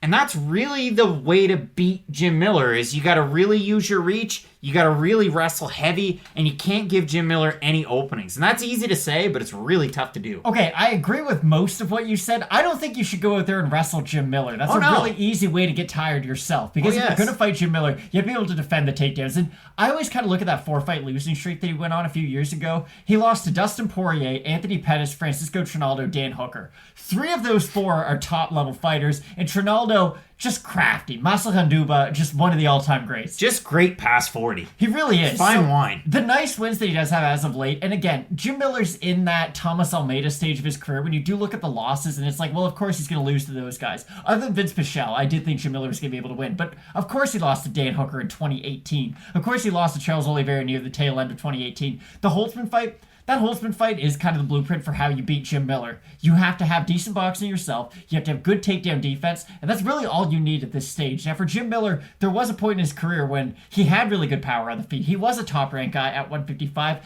and then he got Lyme disease, and Father Time just kind of took over. I still get really excited for a Jim Miller fight, because still, entertainment-wise, you're going to have a really fun fight when you watch Jim Miller.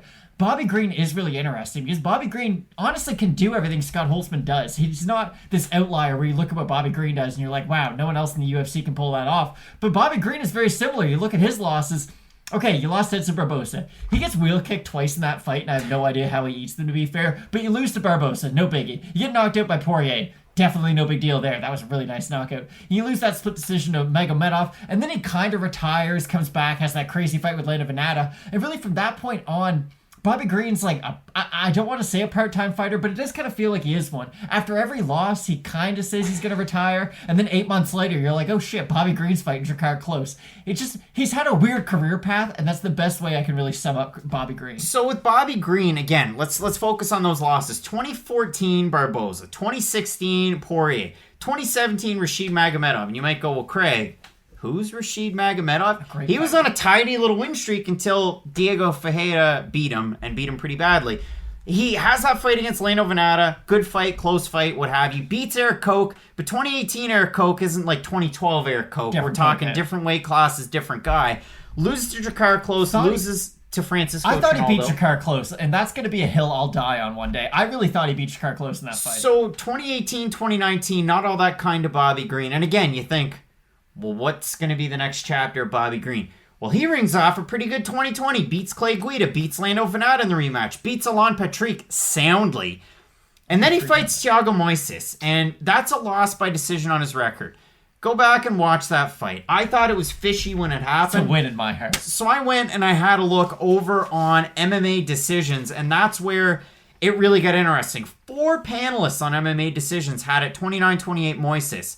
10 had it 29-28 Green. 1 had it 30-27 Green. That was Tristan Critchfield.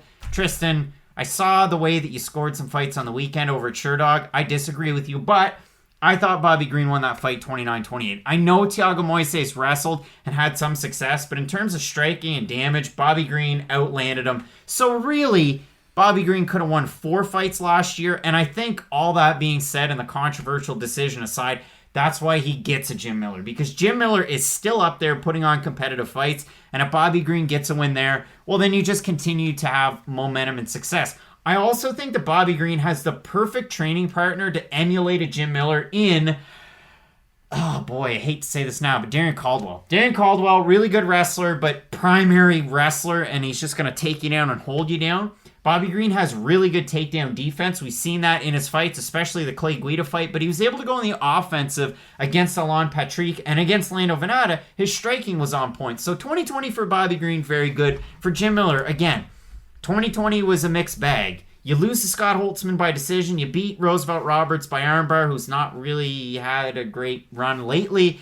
And then you lose to Vince Pichel. So it's a difficult one for Jim Miller. I would think it's going to be tough to win a decision against Bobby Green. If he did, okay, here's the way I look at this fight. If Jim Miller didn't lose to Vince Pichel, if he either just didn't fight on DC versus Stipe 3, or he did beat him, I think he would beat Bobby Green. But that one fight does change my opinion enough on this. Bobby Green can do everything Vince Pichel can do. He's just a far more dynamic striker. Can he go out there and wrestle? Yeah, he can. And Bobby Green, we did start to see it all the way back in the Eric Koch fight. And I say all the way back, this is still sort of the modern day Bobby Green, if you will. He will wrestle offensively if he isn't getting the best of the exchanges on the feet. Now, of course, Bobby Green is a really good boxer. He's got that classic shoulder roll that we all know and love him for. On the feet, Bobby Green should be able to tee off on Jim Miller, especially this version of Jim Miller. Doesn't really throw kicks.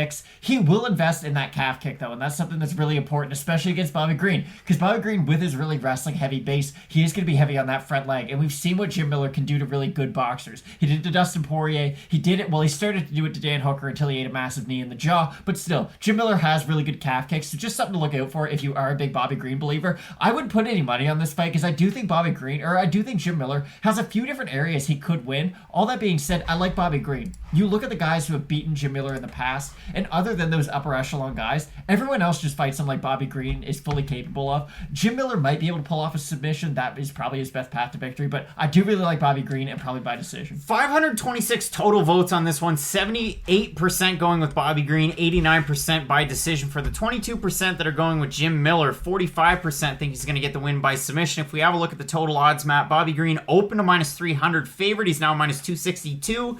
For Jim Miller, open to plus 250, now to plus 207. So there is money coming in on Jim Miller, but I'm going to go with Bobby Green in this one. Yeah, I'm not putting any money on Jim Miller. Again, I think we laid it out. Guys who have really good boxing and decent takedown defense can beat this version of Jim Miller. Back in 2012, no, Jim Miller would chain wrestle them, eventually get on top, ground and pound them into oblivion, and choke them out. But it's 2021. Times have changed. I wish I could say Jim Miller was going to beat Bobby Green, but I don't think I can. As long as Bobby Green can keep a nice output, should be able to get the win. And again, in that Moises fight, 26 total strikes, 33, and then 35. He kept going up. You like to see that out of a guy like Bobby Green. So hopefully he can do that in this one. The takedown defense, as you said, is pretty much always on point. 72% for his career against some very, very high-level names.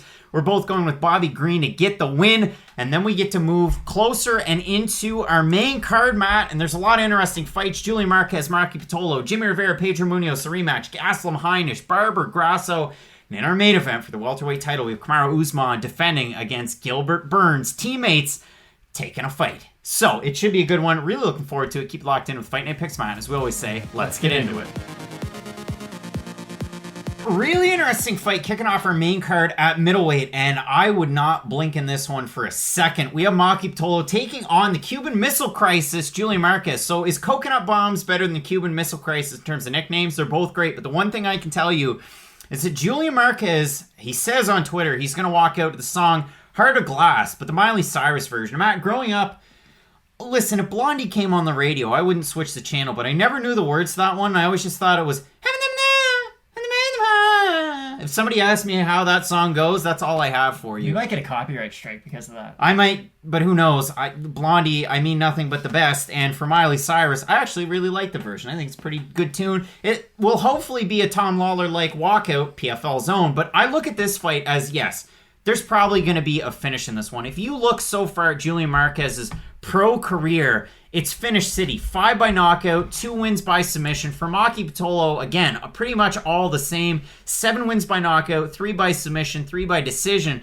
But it's been a mixed bag for these guys. And I look at their losses. For Maki Pitolo, he beats Cassius Kane with victory, and then they rematch that fight and he loses by knockout. He gets finished by gay porn star Dakota Cochran. He beats he loses to Callum Potter in his UFC debut. Not a good look. He beats Charles Byrd, who's no longer in the UFC. He loses to Darren Stewart by finish. He loses a decision in Kasanganai.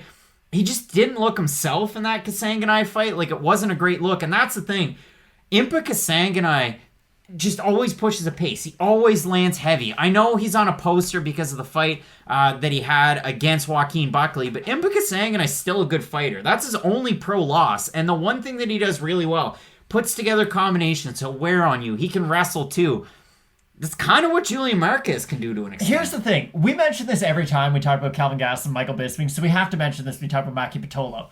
The reason Gastelum looked so good against Bisping was he was just coming off a loss to GSP right before that in a fight where he took quite a bit of damage. Maki Pitolo against Darren Stewart, only 3 weeks before that fight, had a crazy back-and-forth one-round fight where he got hurt cracked. Exactly. He hurts Stewart, Stewart hurts him, and he ends up getting submitted. I understand he didn't look great against Kasanganai, but there's a pretty good excuse for that. He just got off of a really crazy fight, and I understand, listen, he's the one who accepted the fight. It's his fault. But there's a bit of an excuse for why you don't look good against Impa Kasanganai when you just come out of a crazy 3-minute war against Darren Stewart. And you know what? Let's, kind of back up the train a little bit. The fight against Callum Potter was at welterweight, and obviously he had a hard time making the weight. I know he weighed in at 170 pounds on the nose, but a lot of people attributed that loss to the weight cut. The other thing, though, if you look at his last weigh-in against Impa Kasanganai, 184.5 against Darren Stewart, 186, and then a fight against Charles Byrd, he weighed in at 185.5. So he's not the biggest fighter at middleweight, only 5'10", 73 inches of reach. If you look at Julian Marquez coming back on the other side, 6'2", 72 inches of reach. It's been a long time since we've seen Julian Marquez. His last fight was in July of 2018. He lost a split decision to Alessio Di Chirico, so I had to go back and watch the fight. It was really close.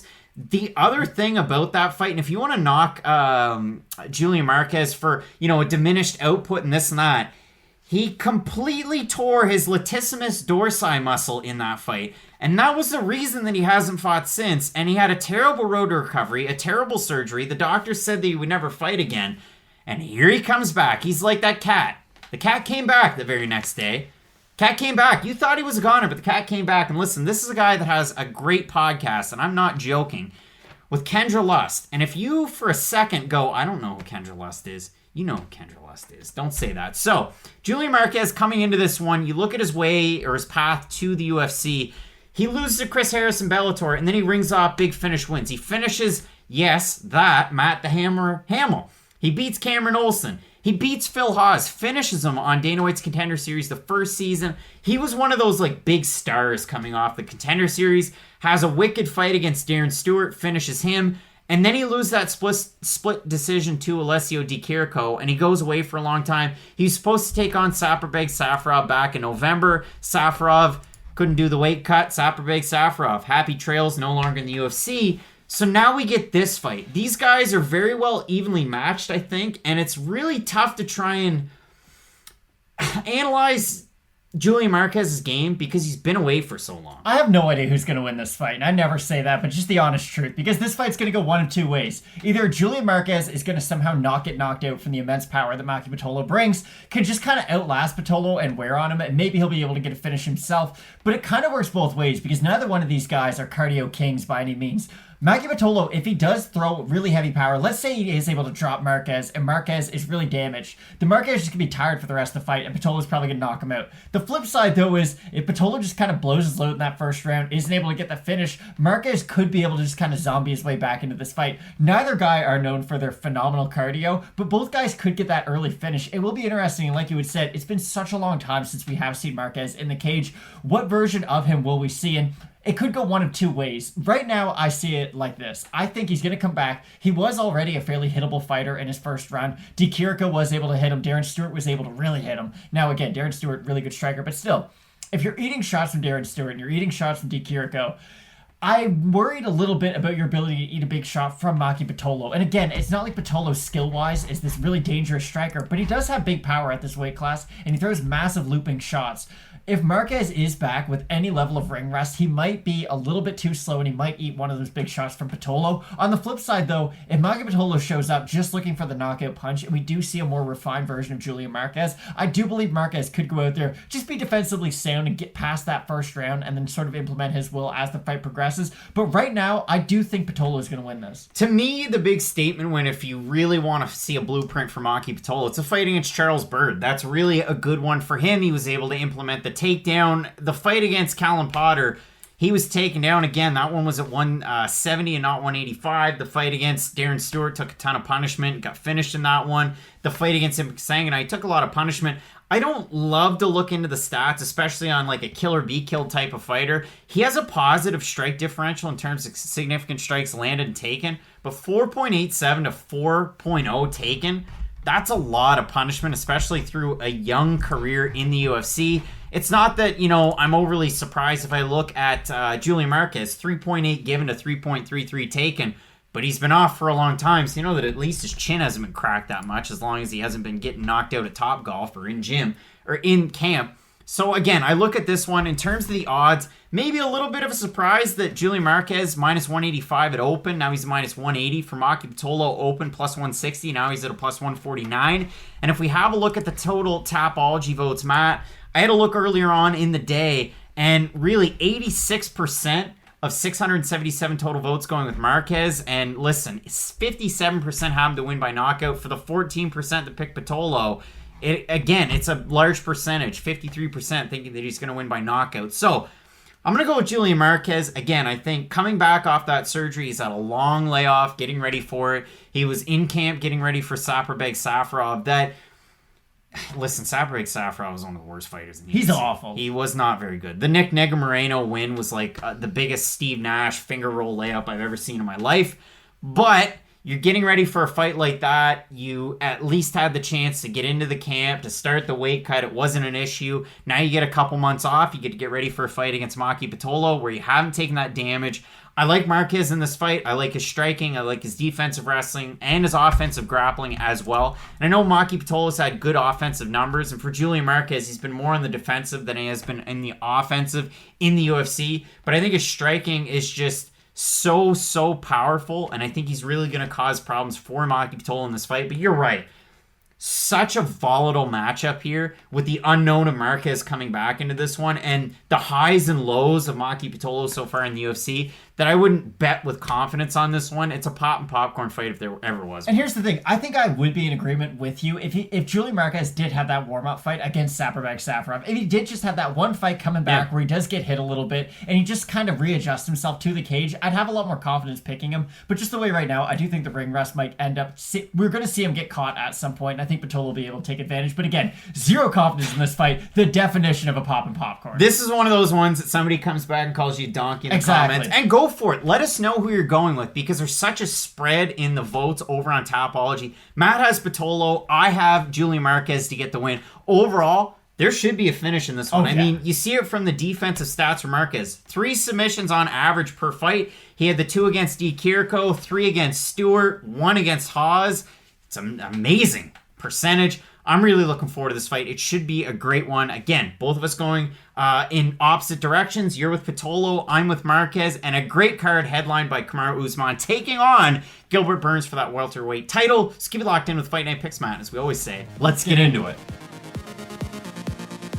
Thomas Jane would be proud. We have the young Punisher, Pedro Munhoz, taking on Jimmie Rivera, El Terror, for the second time, because this fight was originally scheduled and happened in 2015. Jimmie Rivera picking up a big decision win in that fight. It was a split. And if you look at Jimmie Rivera's record, and it'll pop up on these screens because these guys have a ton of experience, but Jimmie Rivera, out of his 23 pro wins, 17 of them by decision. And he's the definition of a boxer who can wrestle. And it's a bit of an opposite. We always talk about, fighters from Extreme Couture. They're a wrestle boxer. Justin James, we saw last weekend, wrestle boxer. Brad Tavares, same thing. Jimmie Rivera is a boxer with really good wrestling. And I love that out of him. It always produces for an interesting fight. And that's a weird thing to say because out of a guy that has that many decision wins and such a decision percentage, normally you think, man, boring fights, but I always get up for a Jimmie Rivera fight. Marlon Moraes, good fight for Marlon. It was a fun one, but on paper, it was a really good one. And if you look since that fight, a decision win over John Dodson, he loses to Aljamain Sterling. That was a halfway competitive fight, though. I mean, they both went back and forth. He loses to Petr Yan by decision. I mean, the guy's the champ. And it was a halfway competitive fight. And then he beats, in his last time out, Cody Stamann. And that was the fight where, man, Jimmie Rivera's got to get a win here. And you're taking on such a good wrestler in Cody Stamann. But he was really able to just outlast him, outstrike him. And he picked up a really good win and kind of kept his standing in this division. The other thing for me with Jimmie Rivera, this guy's been around forever. And he's only 31 years old. Like, you look at the fights that he had in Bellator. He's a longtime Bellator guy. Like, fighting the Brian Kellehers of the world. Names that you recognize. He's been fighting a very high-level competition for a very long time. And with Pedro Munhoz, the same thing can be said. But the thing with Pedro Munhoz is a lot of finish wins and a lot of really big statement wins. The Brett Johns fight was a great fight. UFC 227. He finishes Brian Caraway. Poor Brian Caraway. He finishes Cody Garbrandt, and listen, that was the third knockout loss in a row for Cody Garbrandt that kind of sent him away for a while. And then if you look at his losses, he loses to Aljamain Sterling, he gets rebooked 3 times and then fights Frankie Edgar to a split decision, and I disagree with that decision there. I did think Pedro Munhoz won that fight, but it's really interesting because he's going to have the same issue in this fight as he did in his last. And really, Pedro Munhoz is going to have this problem in all of his fights. He's the only fighter that I can remember where the commentators say, hey, Pedro Munhoz, he's kind of slow, and that's something they always mention. They're like, Pedro Munhoz, he's one of the slower fighters you'll ever see. And it's weird because he does have really good stand-up. He has great kicks, really good punching. He loves to talk about how he trains a lot with Brazilian national boxers. Now, he's never been dropped, not even in the gym, and he hasn't been dropped in a fight before. He's never been finished, which really is wild, especially when you look at the guys who Pedro Munhoz has fought throughout his career. Nothing but killers his whole run, especially in the UFC. This fight is so interesting because Jimmie Rivera, a lot of his fights come down to this. Is he going to be able to out-volume his opponent or not? Because we know how good his takedown defense is. No one is going to be able to out-grind Jimmie Rivera. And that was kind of the story going into the Cody Stamann fight. It was, okay, Cody Stamann really good at wrestling, can throw his hands a little bit. Jimmie Rivera, I can throw my hands a little bit, but I'm pretty good at wrestling too. He's just sort of the perfected version of Cody Stamann. Now, I understand he's a little bit older, but he's a better striker, and he can go out there and outstrike guys, whereas Cody Stamann really needs the wrestling. What I like about Jimmie Rivera is if he has the wrestling and if he can take his opponent down, it's just kind of an added benefit. It just allows him to bring another wrinkle into the cage where if he can just go out there and volume strike with his opponent, 9 times out of 10, he can beat them. And the great fight for Jimmie Rivera to go back and watch is the Thomas Almeida fight. And I understand, Thomas Almeida, he's fighting Sean O'Malley now. He used to be a guy people thought could fight for the title. The Dragon beat him. Exactly. But Jimmie Rivera, he dropped him multiple times in that fight, and it showed that Rivera does have a little bit of pop on the end of his shots. I know a lot of his wins do come by decision, but Rivera's a really good striker, and he does have great boxing combinations. And that's what this fight comes down to for me. Pedro Munhoz is probably the better boxer than Jimmie Rivera. He's the better kickboxer. I think his leg kicks are going to give Rivera a lot of issues. And I don't think Rivera can take Pedro Munhoz down because I do think the jiu-jitsu of Pedro Munhoz is not something you want to really mess around with. Here's my problem, though. Pedro Munhoz is kind of slow on the feet, and Jimmie Rivera never gets tired and can just keep on throwing volume really easy throughout 15 minutes. It's not that I don't think Pedro Munhoz is the better fighter. I just think in a 3-round atmosphere, this fight really perfectly suits Jimmie Rivera's style. You look at Pedro Munhoz training out of American Top Team at this point, some of the best fighters in the world. And we talked about this really, really early on in these prediction videos. I want to say it was when we were talking about the fight and then I spent a little bit of time. But we talked about the fact that Jimmie Rivera trains out of Tiger Schulman's mixed martial arts. Tiger Schulman is one of those guys, and you're going to have Joe Rogan on the call for this one because it's pay-per-view in the States. I bet you Joe Rogan goes off on Tiger Schulman, and rightfully so, because he's one of those coaches like Colin Oyama, like some of those real underground coaches where they might not have the biggest stable of fighters, but they have really, really good fighters. And I look at the guys that have trained under Tiger in the past, Lyman Good, Julio Arce, Shane Burgos, Mike Trezano, and so on and so forth. They're fighters that might not pop off the top of your head as, man, that's a great fighter, but they are really, really good fighters, and guys that fight in somewhat similar styles. Like when I look at Good and Arce and Burgos and Trezano, well, what are they great at? They're good at boxing. They have pretty good takedown defense. For Jimmie Rivera, he has some of the best takedown defense in MMA, 92% in a huge sample size in the UFC. And the same thing can be said for Pedro Munhoz, 80% to this point. Munhoz definitely has the better submission ability. You know that coming into this fight. But Munhoz, again, on the feet, you look at the fight that he had against Cody Garbrandt. It was the hooks. He got cracked by Garbrandt. He cracked him right back and dropped him. Pedro Munhoz is a great striker. In the fight against his last time out against Frankie Edgar, didn't really have a ton of power, or Frankie Edgar had a great chin in that one. It just didn't work for him in his last fight against Corey Sandhagen. Definitely got that wrong, got laughed off the internet. But we look at this fight, I think it's an amazing rematch. If you got really excited about the fight last weekend between Dhiego Fajea and Beneil Dariush, this is another one of those fights that, man, I'm so glad we get to see this rematch. Oh, without a doubt. Listen, it's weird, especially where Pedro Munhoz is in his career right now. And I'm going to say this. If he loses to Jimmie Rivera and Dana White decides to cut Pedro Munhoz, we're going to have issues, Dana White and myself personally. Because Pedro Munhoz really is one of the elite in this division. And on his best day, can beat any guy. The most outrageous thing about the UFC's rankings, and trust me, there's a number of things that are outrageous about those rankings, is that Cody Garbrandt was ranked ahead of Pedro Munhoz right after he beat Rafael Assunção.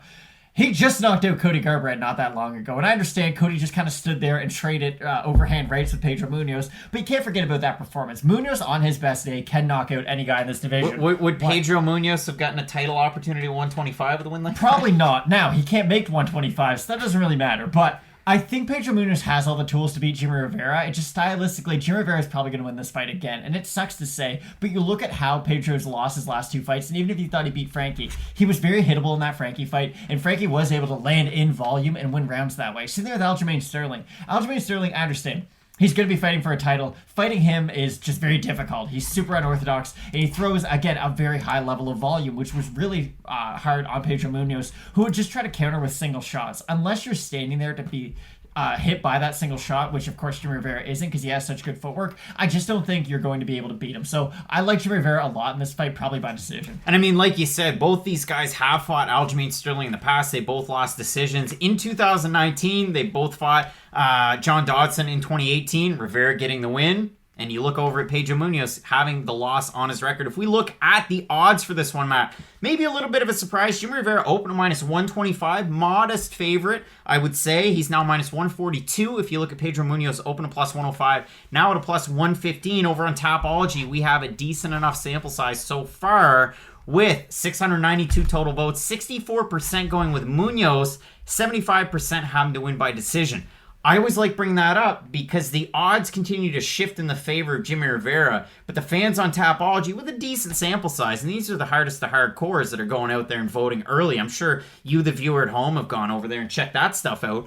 It's interesting to see the difference, but like you said, I'm in agreement. Jimmie Rivera, I like the volume, I like the pressure, I like the defensive wrestling. Pedro Munhoz is going to have to crack him. Or maybe if Rivera goes for a takedown, catch him in like a defensive submission. Kind of like the I Brian can't Kelleher guarantee fight. you much, Craig, but I can guarantee you Jimmie Rivera will not shoot a takedown on Pedro Munhoz. Exactly. So if it stays standing, I would expect Rivera to beat him with his volume. Here's the one way Pedro Munhoz can win. Go back and watch that Rob Font fight. Rob Font, who is a phenomenal boxer, gets cracked. Pedro Munhoz does have really good power, especially in his hands. He stuns Rob Font, and then he is able to get that guillotine. And again, we talked about that with a few fighters recently who are known for their guillotines. Pedro Munhoz has one of the better guillotines in the UFC. I would look maybe a submission win if you really think Pedro Munhoz is going to win this one. But yeah, Rivera by decision all day. Matt, I'm in agreement going with Rivera to win by decision, and really looking forward to this card. We got great fights on our main card, including the chart topper for the welterweight title. We have Kamaru Usman looking to defend his belt against Gilbert Burns, former training partners. Keep it locked in with Fight Night Picks, Matt, as we always say. Let's get into it.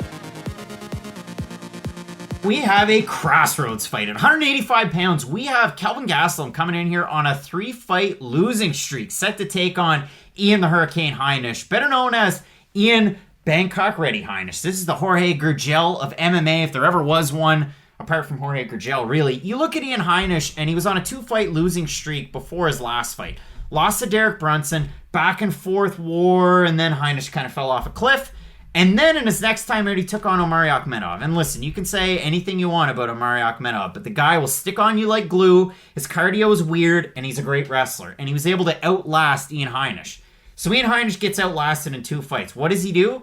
Well, if my cardio is not the greatest, and if it's starting to fall off a cliff, I'm going to become a 1-round Muay Thai fighter. So he goes over to Thailand. He trains extensively over there at Tiger Muay Thai. He comes back over to the States. He fights Gerald Meerschaert. And I don't care what you say about Gerald Meerschaert. The guy is tricky.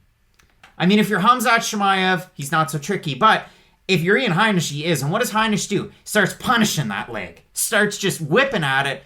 And then all of a sudden just cracks him and knocks him out. Like, gets on top of him, he's hammering away. But it was that one shot that dropped him to get on top of him and to finish him. Ian Heinisch looked amazing in his last fight. For Kelvin Gastelum, did not look amazing in his last fight. And listen, it's been a weird 6 fights. Because I normally go back and I say, okay, well, last 5, and then it depends on, the level of competition. It depends on the time between fights. But if you look at Kelvin Gastelum in his last 6, let's go back to the Weidman fight. He loses that one in a main event. It's on Long Island against Chris Weidman, the hometown guy. And he gets submitted by arm triangle choke. And that was even a weird spot for Chris Weidman in that fight. If we call Ian Heinisch and Derek Brunson a back-and-forth war, I think we'd have to give that fight the same respect. Because in the way that Ian Heinisch and Derek Brunson was a back-and-forth war, so was Kelvin Gastelum and Chris Weidman. It was back and forth, and then Chris Weidman finishes him. So what do we do with Kelvin Gastelum? Well, we throw him out there a little bit later. He's supposed to take on Anderson Silva in a main event over in China. Silva's out, so Bisping gets finished by GSP, and then a couple weeks later, we give Bisping to Kelvin Gastelum. And predictably, he finishes him in the first round, Gastelum does. So then Gastelum fights Jacare Souza in 2018. And this is a while later. It was a really good fight. Again, it's a split decision. You could call it for whoever guy. I recently rewatched it. Now, here's the thing. I long said Jacare won that fight, and I got to be honest, I do think Kelvin Gastelum won it. It was a close fight. It really was. We can say that. It was a really close fight. So Gastelum wins it. Then he takes on Israel Adesanya in one of the best fights you're ever going to see for the interim middleweight championship. Adesanya wins that fight. We considered it one of the better, the best performance in a loss. We had a video out here recently, Perry Encounter, where it was one of the best fights or best performances in a loss for Gastelum. Now, he does get dropped a few times in that one, but it's still a good performance. He loses a split decision to Darren Till. Awful fight. Yeah, it wasn't a great fight. Both guys were really tentative. Again, you could make an argument. I thought Till won that fight. And then he goes out, he takes a long time off, almost a year, and he takes on Jack Hermanson. And it's like, all right, what Kelvin Gastelum are we going to get? Well, we got a Kelvin Gastelum that looked really flat in that fight. We did. Now, okay, you're way too hard on Kelvin Gastelum for this fight. Jack Hermanson's one of the best grapplers in the UFC, and I understand Marvin Vettori beat him, but Marvin Vettori never had to grapple with Jack Hermanson. He was the one with the wrestling defense. Yes, I don't think it was a good idea for Kelvin Gastelum to grapple with Jack Hermanson, but if you get submitted by him in the first round, that's just going to happen sometimes. He is that level of a grappler. So for me, I just look at stylistically who has Kelvin Gastelum fought who are similar to Ian Heinisch. submission. Really, there's more than you would think, but no one is really a direct counter to Ian Heinisch, because for Heinisch, we have seen a few different versions of him, and it will be interesting to see, because personally, if he does come out and fights like he did against against Meerschaert, that's probably not the best version to fight Kelvin Gastelum, because if you are going to go out there and just primarily try to strike at range with Kelvin Gastelum, he is going to light you on fire, and I feel very comfortable saying that. I do think the leg kick of Heinisch will give Gastelum issues, but here's the thing you have to remember. Gastelum is a southpaw, so if Ian Heinisch is going to land leg kicks, he's going to have to use his left leg, and from a primary orthodox fighter, it's going to be hard for him to wrap that shin around to the calf of Gastelum. I'm not saying he can't do it by any means, but it's just something that you will have to watch out for, because if he is setting it up as the fight progresses, we had seen, for instance, Conor McGregor talked about it when Poirier did throw one calf kick with his right leg and not his left leg. McGregor was able to see that, so just something to look out for if you're Gastelum. But I do think as the boxing combinations and just really the exchanges between these two do start to get longer as the fight goes on, because for Heinisch, if he goes out here and wrestles, I'd really like him against Gastelum. I do think he'd be keeping his head out of danger the more he does wrestle Gastelum, because listen, for Gastelum, the peaks and valleys of his career, and trust me, there have been many of them. When you do stand at range with him and try to strike, you're going to get hit. He does have some of the better hand speed in the UFC, and that's the big talking point with Kelvin Gastelum. You can talk about the power, you can talk about the boxing, but his hand speed is absolutely insane. And when he is really letting his hands flow, and I know the opponent who I'm going to bring up, a lot of people are going to give me a hard time, what he did to Tim Kennedy should be absolutely illegal. And Tim Kennedy, this is one of those, hey, I know who Joe Rogan's favorite fighter is going into this, because he's like, oh, Tim Kennedy, like, he's going to want to make Kelvin Gastelum pay for missing weight in the past, and he's the most disciplined guy ever. Kelvin Gastelum said that's cool and all, and he just really used his boxing and his footwork really well in that fight. And if you are looking for a fighter from the past, you could sort of compare with an Ian Heinisch. Tim Kennedy's not a bad pick. I'll admit Ian Heinisch is a better striker, but their grappling is similar, and I would say that their cardio is kind of similar as well, where they're going to be really good for that first round, but as the fight progresses, you will be able to wear on them. Kelvin Gastelum's never had a cardio issue throughout his career, be that 2 rounds or 5 or 3 rounds or 5 rounds. I even go back and look at the Neil Magny fight, where yes, Neil Magny won that fight by split decision, but in the 4th round, Kelvin Gastelum drops Magny twice, and he does start to get better as the fight progresses. So cardio's never been something that's an issue for me when I think about Kelvin Gastelum, be that 3 or 5 rounds, where with Heinisch, when I start to worry about your cardio in a 3-round atmosphere, it does make me worry when you fight the elite of your division. Now, he might not have that issue with Gastelum, might go out there, out wrestle him and ground and pound him, and I look like an idiot. But it does worry me when you do get tired against a guy like Omari Akhmedov. What someone like Kelvin Gastelum, if he is able to defend the takedowns, what he'll be able to look like in that 3rd round against you. Omari Akhmedov tires a lot of people. But if we look at this fight, again, the things that you have to like about Ian Heinisch, I'm going to counter your point. When he fought Gerald Meerschaert, that was against the southpaw, and that's exactly where he had success, was kicking that lead leg. Against a guy like Gastelum, he's a way better striker than Gerald Meerschaert. Gerald Meerschaert's bread and butter is his grappling. He's one of the higher ups at Rufus Sport with that in his back pocket. It is always wild that he's one of the coaches there. Yeah, it's really weird. But if you look at Ian Heinisch again, he has that wrestling pedigree from before he came into MMA. He got into MMA late as well. And you look at their ages, I mean, Ian Heinisch is older than Kelvin Gastelum, which might be a little bit of a surprise. Gastelum's been around the block for such a long time with the promotion, coming in way back in The Ultimate Fighter season 17 back in 2013, able to pick up a win over Uriah Hall to win the tournament championship. Then he was able to get a number of good wins. Jake Ellenberger, a statement finish win. Losses to Woodley, lost to Magny, lost to Weidman. And then the wins are really big up until this 3-fight skid. So you'd have to think, even if Gastelum loses this fight, I think they still keep a guy like this around. So. But man, it's really hard to get a read. And again, I will admit, I'm pretty down on Gastelum for the loss against Hermanson, because it seems sloppy. Like, it just seemed like, okay, we've had so much out of Gastelum, in the Bisping fight, in the Jacare fight, even in the loss to Adesanya. And then he looks trigger shy against Till.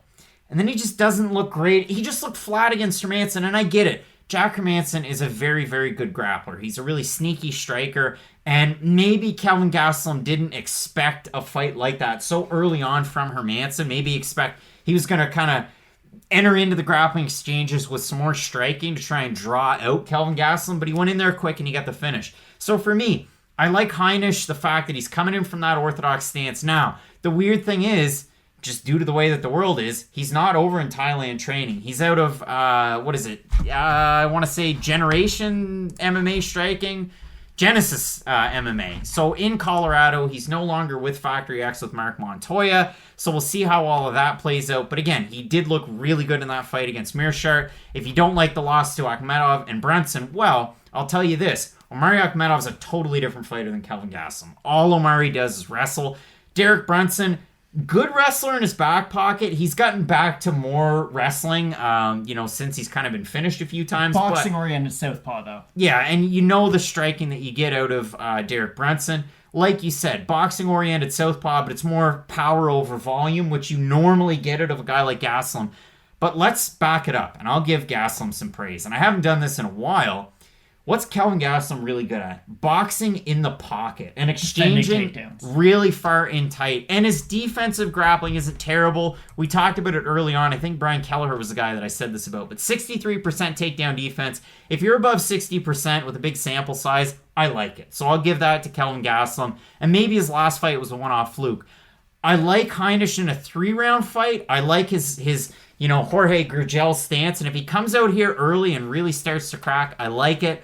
I like the high-level wrestling, and we've seen it out of Heinisch when he took on, some primary grapplers, the Granby rolls. I remember going back to the Carlos Jr. fight. Maybe you're not high on him because he just got cut, but there's a lot of reasons in this fight that I like Heinisch. And yeah, that's who I'm going with. So last point for me to defend Kelvin Gastelum. I agree with everything you said, but one of your points does kind of help me. Ian Heinisch, with his Muay Thai stance, does tend to stand in the pocket. And like you had said, that's where Kelvin Gastelum finds his most success. When you do start to take that Thai approach, yes, bouncing that front leg is great and all, but you can't really move. You are a stationary target, and he does have good power, but Ian Heinisch is weird, because I look at him kind of like I look at Brad Tavares, where you're like, okay, if he hits something, they probably fall down. But in all honesty, it's not like Ian Heinisch is this dangerous power puncher. I understand he stopped Mearshart, but the story of his UFC career isn't, wow, look at what a dangerous finisher Ian Heinisch is. I like Kelvin Gastelum in this fight. I like his takedown defense, and if this is a primary striking battle between these two, I do like Gastelum. Matt, I'm really interested in this fight. So if we have a look at the odds on this one, Gastelum open to minus 190, now a minus 220 favorite.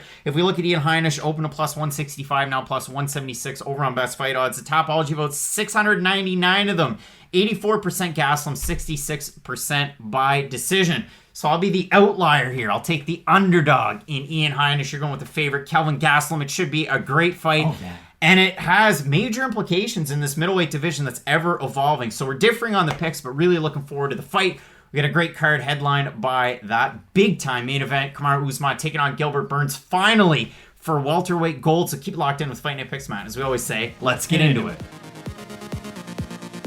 This is a co-main event to UFC 258, and yes, if you're sitting at home on a plane, in a train, in your car, you heard that right. Alexa Grasso taking on the future Maycee Barber. In the future, it has to be 2.0 because 1.0 got scrapped in her last fight. Now, Matt, we focus on Mexico's Alexa Grasso. What's she great at? Boxing. And if you look at her last 5 fights, 3 wins to 2 losses, the fifth to last win or fight, Randa Marcos, split decision win, but it's tough to look good against Randa Marcos, especially for a primary boxer. So she goes out there, wins that one by split. She loses to Tatiana Suarez, still undefeated, dark horse in that strawweight division. It's a shame that neck injuries have really derailed the progress of Tatiana Suarez. So Alexa Grasso retools. She goes out there and fights a primary striker in Karolina Kowalkiewicz, lights her up and looks great. Then she loses a majority decision to Carla Esparza. Say what you will about Carla. I'm probably the person that's highest on Carla Esparza next to Dana White, who thinks she's next in line for title shot, but that's just how good Carla Esparza is. So you look at Alexa Grasso and has to retool again. She moves up to 125. She fights Jiyeon Kim. We were really high on Alexa Grasso going into that fight, and she did look really good there. She really did, and for Alexa Grasso, it's weird because at her best, she does look like a future, and again, it's hard to say someone's a future champion, but at a minimum, a future contender. But again, she just has such a big Achilles heel in her game. Alexa Grasso, if you're good at striking, she's probably going to outstrike you. If you're good at wrestling, though, you're probably going to take her down about 3 times throughout the fight because that's all you really need. Look back at the Jiyeon Kim fight. So she moves up to 125, and again, we were really happy about that move for her. She looked phenomenal in that performance, and it will be nice. We mentioned this about the women's flyweight division. It's still one of those newer divisions. It's still kind of figuring out, okay, who is the best in the division? I shouldn't really say that. We all understand Valentina Shevchenko is the best in the division, but where everyone else is going to kind of settle in, and you do have a lot of fighters moving down from 135 or up from 115, and a lot of people are meeting in the middle. Alexa Grasso's career she does seem to be like she is one of these Eric Silvas where it's like, okay, she's this great prospect, she has a bunch of potential, but when is she going to realize all that potential? And personally, I thought it was going to be the Carla Esparza fight. You look at that, it is a majority decision. She did have a draw, if you will. I think it was 28-28 on one of the scorecards. But she looked great on the feet. She was outstriking Carla. Carla was having a tough time with the combinations of Alexa Grasso. But in classic Alexa Grasso fashion, she gets taken down and can't find her way back up to her feet. And that's been the story through all of her fights. Again, you go back and you look at the Randa Marcos fight. Randa Marcos, what's she great at? Being awkward on the feet, and she has good wrestling. That was a split decision because, of course, on the feet, Alexa looks great. On the mat, she doesn't. And, of course, the Tatiana Suarez loss, that's going to happen.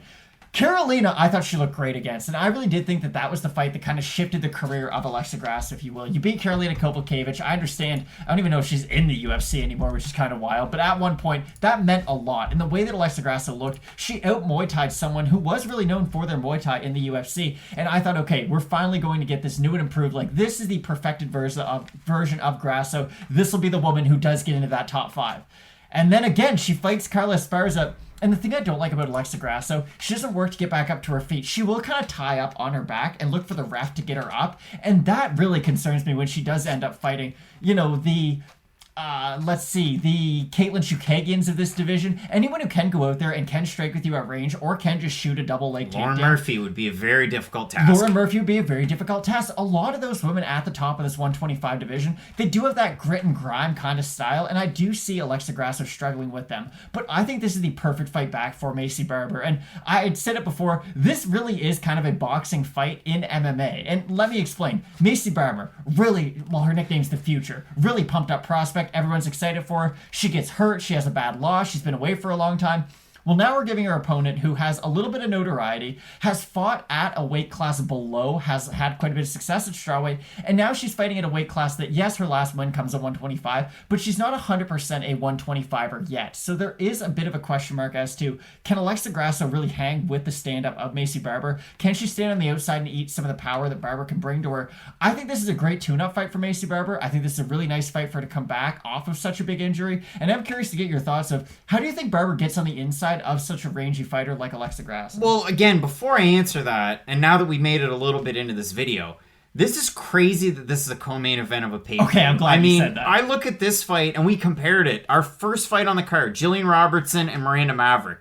Very similar to this, and I understand Maycee Barber, Alexa Grasso, they've been around for a little bit longer, they're more well-recognized, there's numbers next to names and such, or there has been in the past. And there's a lot of comparisons that you can draw. Same division, hyped up prospects, so on and so forth. And you look at Maycee Barber, and like Miranda Maverick, a lot of power, a lot of forward movement, a little bit more kick-heavy offense from Miranda Maverick than you're going to see from Maycee Barber. When Maycee Barber lands, it's all power and a lot of forward movement. My biggest statement win that I've seen from Maycee Barber was the fight against, Gillian Robertson, the fight that she had before Roxanne Modafferi. So let's focus on the Roxanne Modafferi fight really quick before I answer your question.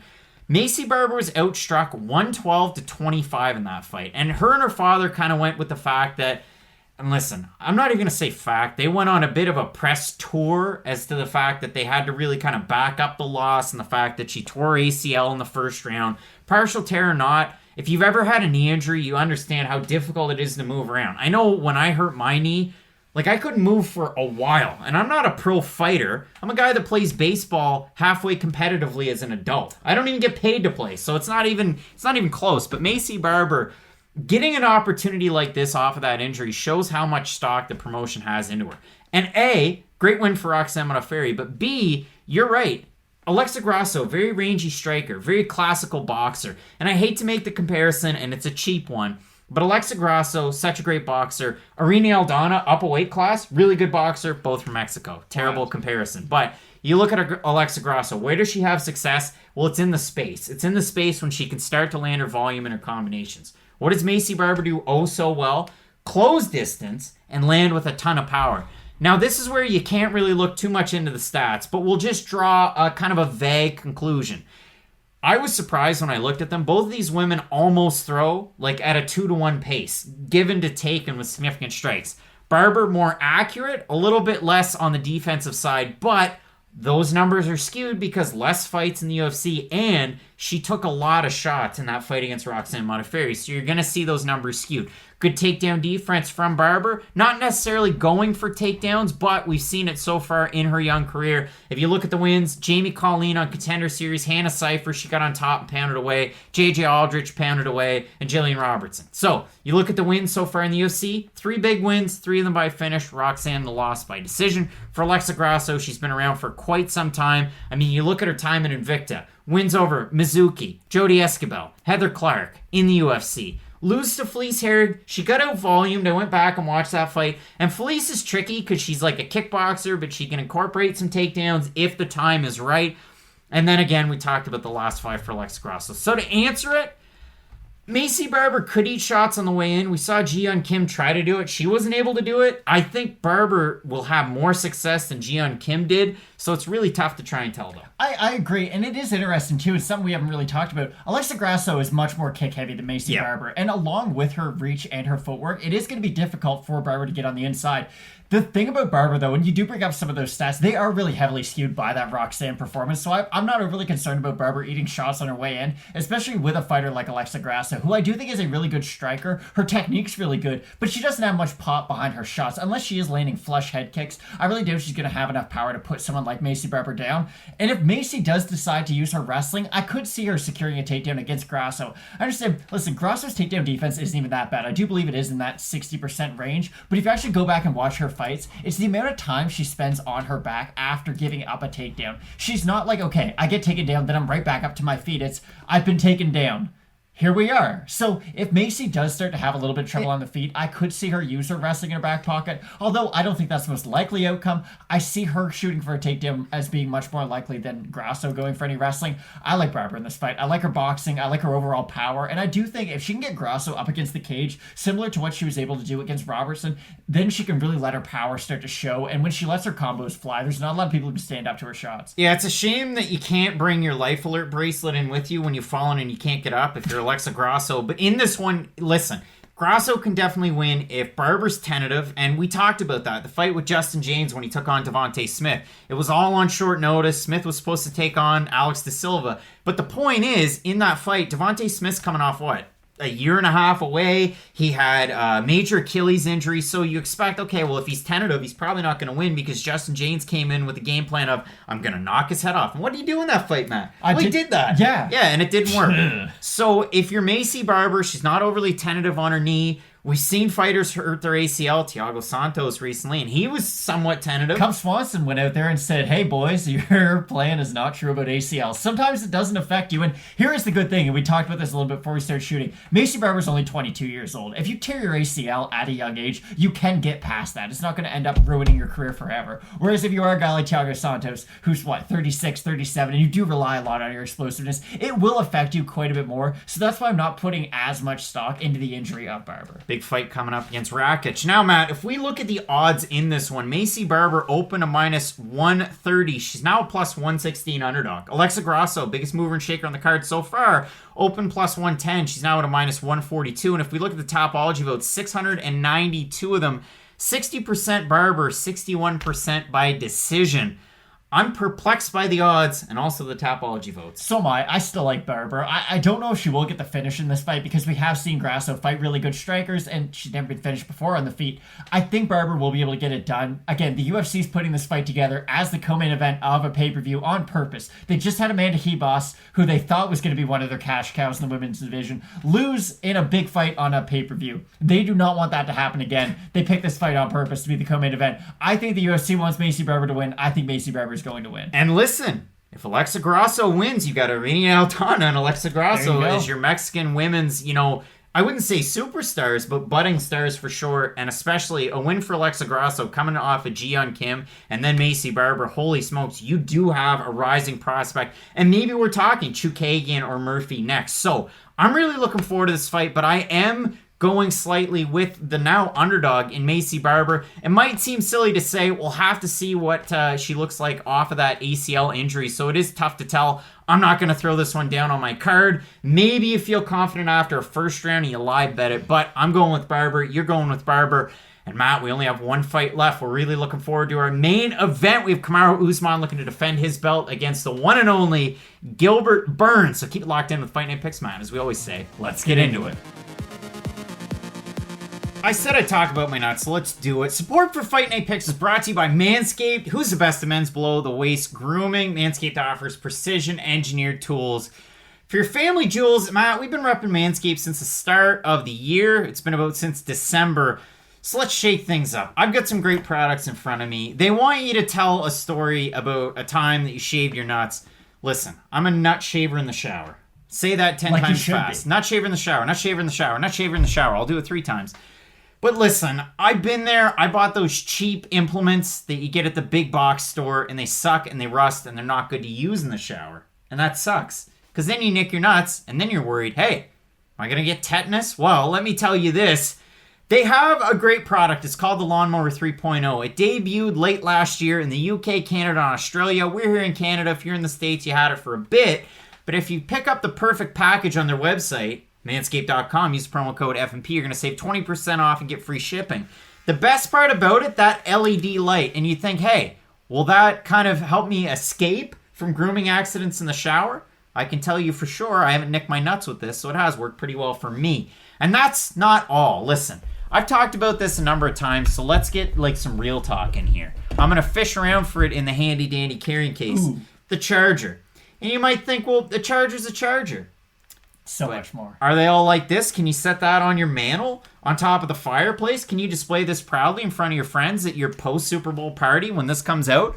Maybe. Maybe you're looking forward to like arena football or spring football or lingerie football, or whatever football you're into. You can have your Manscaped trimmer up there, and you can support it loud and proud. What else do they have? Well, they have the Weed Whacker. And Matt, I'm a nose hair guy. Oh, it grows profusely. But you can also use this in your ears. Now, I'm not an ear hair guy, but I did have I did have a coworker one time that could have used it. Was that coworker Matt? Maybe. Matt, they also have some other great products to come with the perfect package. You get the Crop Preserver Ball Deodorant. It's like a salve. It goes on just like that. And then you're going to be fresh for the rest of the day, and you're not going to have to worry about that nut stank. And they also have the Crop Reviver. It is a ball toner. You spritz a little bit of that on. Can I spritz it on? I'd rather not. All right, but you can spritz it on. Just pretend I did. And it's going to keep you fresh all day. It also comes with the Manscaped carrying case. It is a nice leather travel bag. And listen, who doesn't need a nice toiletry bag? I know when I traveled, I did. It also comes with a t-shirt that is very nice. And a pair of boxer briefs. Who doesn't like those? So, head on over to the website. It's manscaped.com. Use the promo code FNP. You're going to save 20% off and get free shipping on manscaped.com. Your balls will thank you, Matt.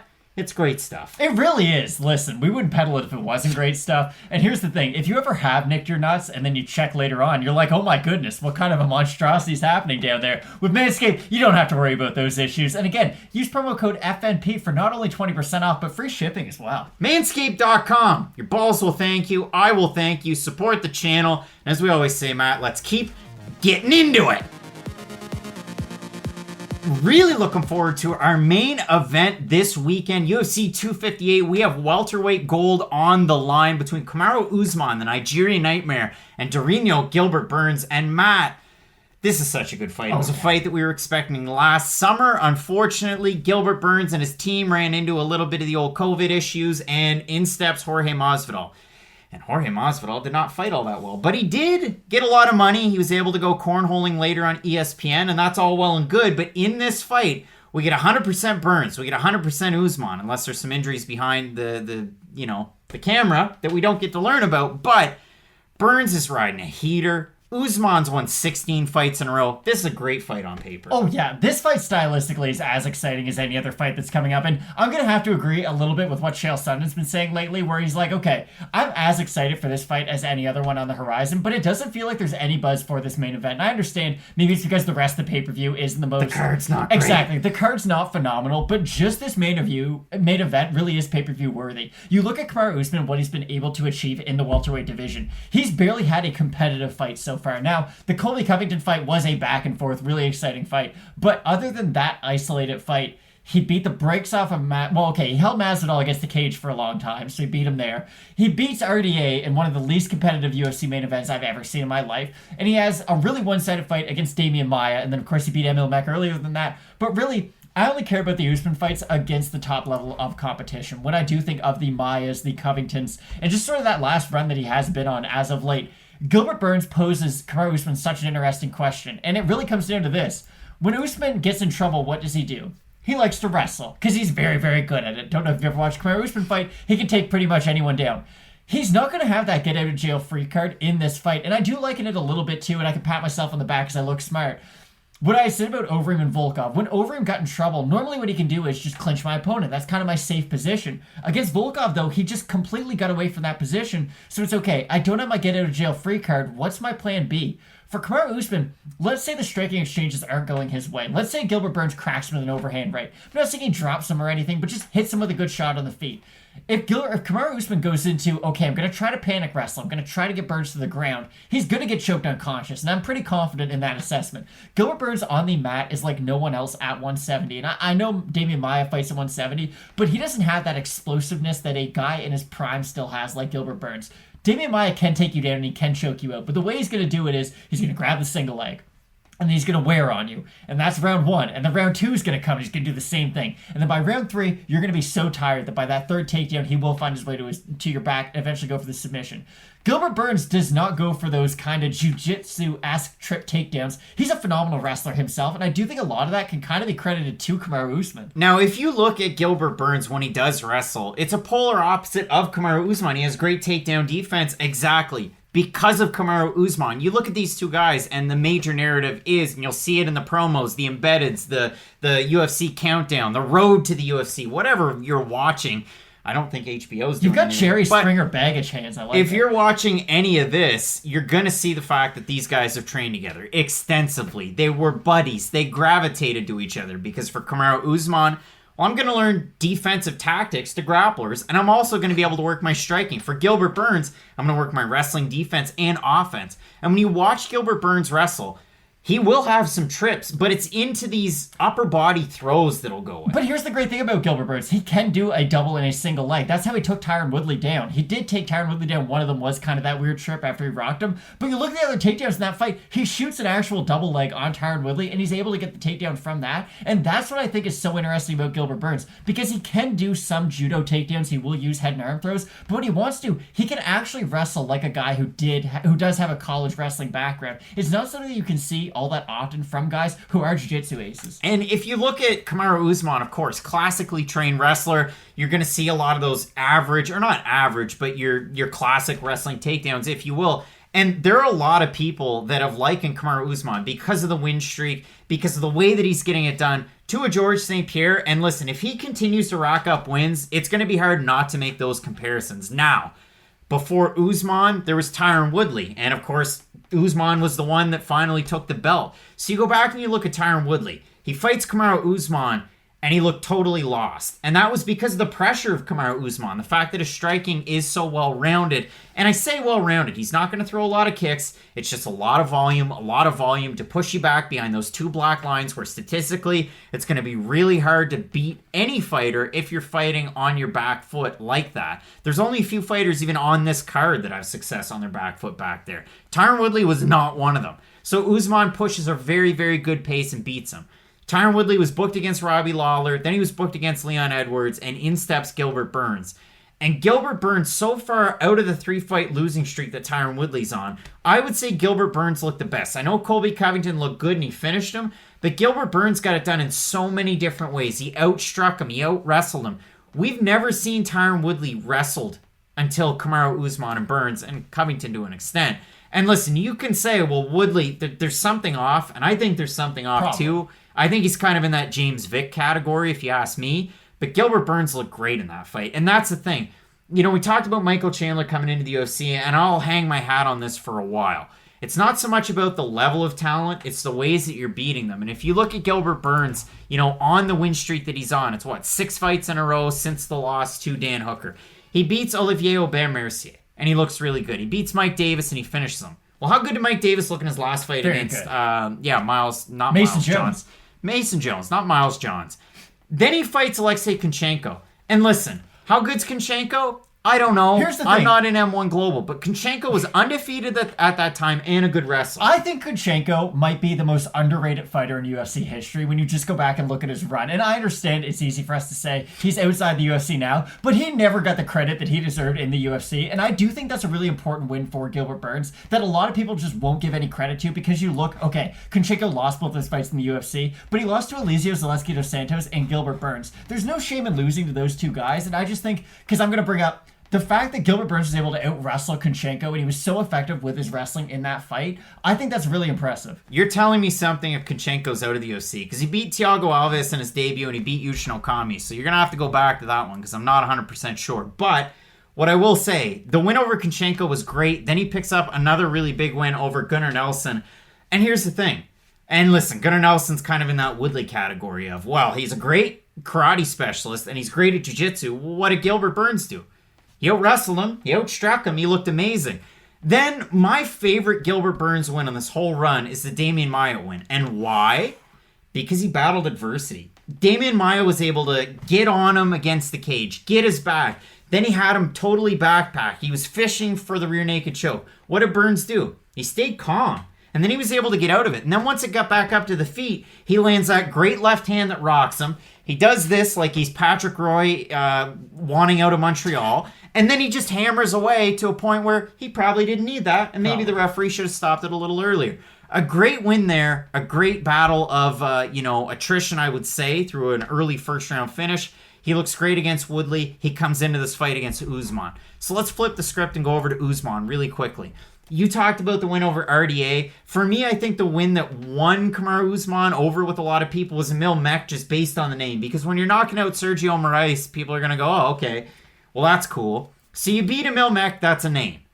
And a recognizable guy, a great big guy. Like, people know Emil Mech on the Underground Whisper Network and on the Twitters and the Instagrams. The but Usman coming out party was the next one. The win over Damian Maia was a great one because Maia wasn't able to do anything. And Usman looked great. So you're right, but you do go back to that Damian Maia fight, and I agree. Let's be honest. Kamaru Usman won pretty much every 10 seconds of that fight, if you really wanted to judge it that closely. But there was a period in that fight where Damian Maia is able to take the back of Kamaru Usman. And you probably facepalm, but you were the one who was really caught up about this before I ever was. Where, listen, the ref kind of takes Maia off of his back when they're up against the cage. It's a weird position, but it's something you do have to remember. Because Damian Maia, he's kind of like Gilbert Burns without the athleticism. You know when you see like an NBA player way further on in their career, like Kobe after he tore his Achilles couldn't dunk anymore, but he can still do a lot of the Kobe stuff. Damian Maia is kind of the same thing with Gilbert Burns, where Gilbert Burns is pre-Achilles. And he has some of the athleticism, and if Damian Maia can get to that position on Kamaru Usman, listen, I don't think Gilbert Burns is going to rear naked choke Kamaru Usman. I just think it's a really interesting position that if Gilbert Burns is able to get into that same area, let's say Gilbert Burns can take Kamaru Usman's back, he's going to stop him. I don't think it is going to be one of these, oh, is he going to sit there and try to seatbelt and set up a submission? Gilbert Burns will just jump on submissions at times, and if he is able to lock anything up against Usman, I do think he puts him out. This is the crazy thing, too. If you look at Kamaru Usman, because again, he's such a good offensive wrestler. He's such a good defensive wrestler. 100% takedown defense. The only time that he spent any period of time on bottom was when he was going up against RDA, and it was a 2-second period. So if you look at UFC stats, he's third place all time for bottom position behind Tanner Boser and Tyson Nam. Throw them out the window. Kamaru Usman's the best. Oh, yeah. I mean, really he is. And then third in terms of, time and then percentage. But really, best takedown defense I think anybody's ever really seen in the UFC. And then if you look at it again, Gilbert Burns in his striking. It's so interesting to see this guy because we talked about him back when he was at lightweight. This is a guy that if he brought everything together, he would have really, really good success. He can fight like a Muay Thai fighter. He can fight like a boxer. He can switch his stances. Now, listen, I'm talking about him right now as if he's some mythical creature. Really are. But he's really earned this shot, more so than anyone I think we've seen in a while, where he just continues to put on spectacular performances to the point where he reduced a former champion to nothing his last time out. 100%. And listen, Gilbert Burns stylistically is by far the most interesting matchup at welterweight for Kamaru Usman. Outside of Wonder Boy does bring up a lot of similar kind of question marks because he's such a polar opposite from Usman. But again, Usman doesn't have his get out of jail free card in this fight. He can't just say, oh, well, I'm getting outstruck, let me take my opponent down. He's going to have to deal with the kickboxing of Gilbert Burns as it comes to him. And again, This is interesting to me. When Rashad Evans and John Jones trained together, and when Rashad Evans was challenging John Jones for the title, Rashad Evans was the one who left the primary gym that they both trained at and allowed the champ to stay at his main gym. It is interesting to me that Kamaru Usman was the one who decided, okay, I will leave and I'll let Gilbert Burns still train there, because in my mind, that's one of two things. Either Kamaru Usman's like, okay, I've learned everything I can at this gym, and this is just kind of a good opportunity for me to, get a different look with another trainer, and I'm not here to discredit Trevor Whitman. He couldn't have gone to a second better gym. But it is weird that they let the challenger stay at the gym and made the champion leave. I don't know if it's a vote of confidence within the gym. They know how their sparring sessions went a whole lot hell of a better than I do. But it is interesting. Does Gilbert Burns and Henry Hoof know something that I don't? Have they gone over all the training footage with Usman? And does Gilbert Burns in his mind think, okay, well, in striking, we're about 50-50. When we practice wrestling, he would beat me. And when we practice jiu-jitsu, I would beat him. If that's the case, then we are probably going to get a primary striking fight. And really my prediction in this is, I see this being a much more similar fight to a Usman-Covington than I do see this being a Usman-Masvidal. I don't think we are going to see Usman grapple very much with Gilbert Burns, because in my mind, even if he does try to clinch Burns up against the cage, which really is a good position, there's not a lot of danger there, Burns can jump guard, and I don't think anyone's been talking about this. Gilbert Burns is probably going to jump guard in this fight. If he isn't going to get the takedown himself, and if Usman is starting to hit him on the feet, how else is Burns going to get this fight down to the mat? And I think that'll be very interesting if that's a path that he does decide to take. Now, the trouble is, does Kamaru Usman go full, homie, don't play that, and I'm just not going to jump into the guard of Gilbert No, Burns. it's not that he's just going to jump on his back and hope Usman comes with him. He is going to go for flying submissions. Gilbert Burns is the type of guy who can do these types of things, and I don't think anyone's really been talking about this. If he is in the clinch with Usman up against the cage, Burns can just kind of body lock and pull him on top of him, and it won't be, oh, well, will Usman go to the ground? You're not going to have a choice. Yes, you're going to have top position, but you're in the water with a shark and Gilbert Burns, and I don't really think that's the best position for Usman to be. Goodness, that sounded cliche. I like Burns a lot in this fight, especially as an underdog. I do see these odds being much more even than they are right now, and I know you're going to get into the odds, but Usman is a sizable favorite, and I understand. Usman right now is on one of those kind of goat tears, if you will. Like, I can easily envision Usman beating Gilbert Burns, going on to, let's say he beats Covington in a rematch, getting a few other nice wins, and you look back and you're like, wow, he beat Covington twice, he beat Masvidal. Like, look at the resume that Kamaru Usman has. Here's the thing. GSP lost a fight, and he lost it to a very heavy-handed jiu-jitsu specialist. That guy was Matt Serra. Who else is a very heavy-handed jiu-jitsu specialist? Do you want I just comp? discredited everything Do you want a comp? said. You want a really good comparison on Gilbert this one? Burns? This is the highest level version of Jimmie Flick when he fought Cody Durden recently. It really is. And I just think that Gilbert Burns might get a flying triangle. No, I'm not assuming that. I like the cardio of Gilbert Burns. I like the striking of Gilbert Burns. I like the defensive wrestling. I like his jiu-jitsu. I just think stylistically, this is a very bad matchup for Kamaru Usman. I like the cardio of Kamaru Usman, and I think he's one of the best wrestlers we've ever seen I in this agree, division. but here's the thing. If you have a cardio advantage, you need to have a sizable cardio advantage. If two guys both just have good cardio, it's really hard for one to get out to a massive jump over the other. You look back at the Burns fight against Woodley, and yes, it was a one-sided fight for Gilbert Burns, but he had a tremendously high work rate in that fight. And what I really like too, it was the lithium battery effect. He just stayed right on there, and fortunately stayed on there, and we didn't get to see that drop at the end. He was a brand new iPhone. He was, and after every single round, it wasn't just like, okay, this is done, I'm going to go back to my corner. He would stare down Tyron Woodley and like walk him back to his corner and then walk back to his own corner. And that's not just a guy who has great cardio. That is, I do believe, kind of that 1%er cardio. I don't think Gilbert Burns will get tired like we did see in the Masvidal fight. I think full camp Burns, who's already trained with Usman, who knows the weaknesses of Usman. I really like Gilbert Burns in this fight, even though I do agree that Usman could go on to become one of the GOATs if he is able to get this win. And that's the thing, especially if you're talking about the camps. Gilbert Burns training with, well, now they can show him in the footage and they can actually interview him, Michael Chandler, because before it was just like, well, that's that guy in the background that's got the monster sponsorship. He's all right. And you see him there, but they'll never mention Bellator or who that guy is. Just like Anlan Sung is right behind them, and they don't talk about him, but he's pretty good. You should probably know him. For Gilbert Burns, you get that level of training partner and sparring partner at Sanford MMA now, as it is. For Kamaru Usman, he goes over to Elevation Training in Colorado, and you're working out with Justin Gaethje. And while it didn't work out for Gaethje against Khabib, I mean, that's going to happen. But now Kamaru Usman gets to reap the benefits of training with a guy like Justin Gaethje. You're going to get those wrestling exchanges. You're going to get some of that dynamic and powerful striking like you're going to get with Gilbert Burns. It is a very interesting matchup. I like the X factors of Gilbert Burns in this fight. I'm not going to put any cheddar on this one. For me, this is a pop and popcorn on this card. And of course, you're going to have to wait for question mark kicks because they keep throwing out those little two-legger parlays and they just keep on hitting. So wait for Saturday till I throw one of those out there. But again, if you look at the odds, Kamaru Usman open a -225 favorite, now -277 on best fight odds. For Gilbert Burns, open a +190, now at a +222. If we look over on Tapology, Matt, a decent sample size so far, but the numbers will get up around like 3,000 votes. 796 so far, 67% going with Usman. If you look at the Burns, the 33% that have him to win, I wrote down these numbers because I like them. 37% by decision, 32% by submission, 25% by knockout. He's a Swiss Army knife in this fight. He really is, and that's not really something I ever thought I'd say about Gilbert Burns. Is like, yeah, he can actually knock out a champion, submit them, or outlast them, but those are all very real possibilities. Again, I like Gilbert Burns. I understand why Usman is such a sizable favorite. He's an extremely dominant champion, but if anyone at 170 does seem to have sort of the key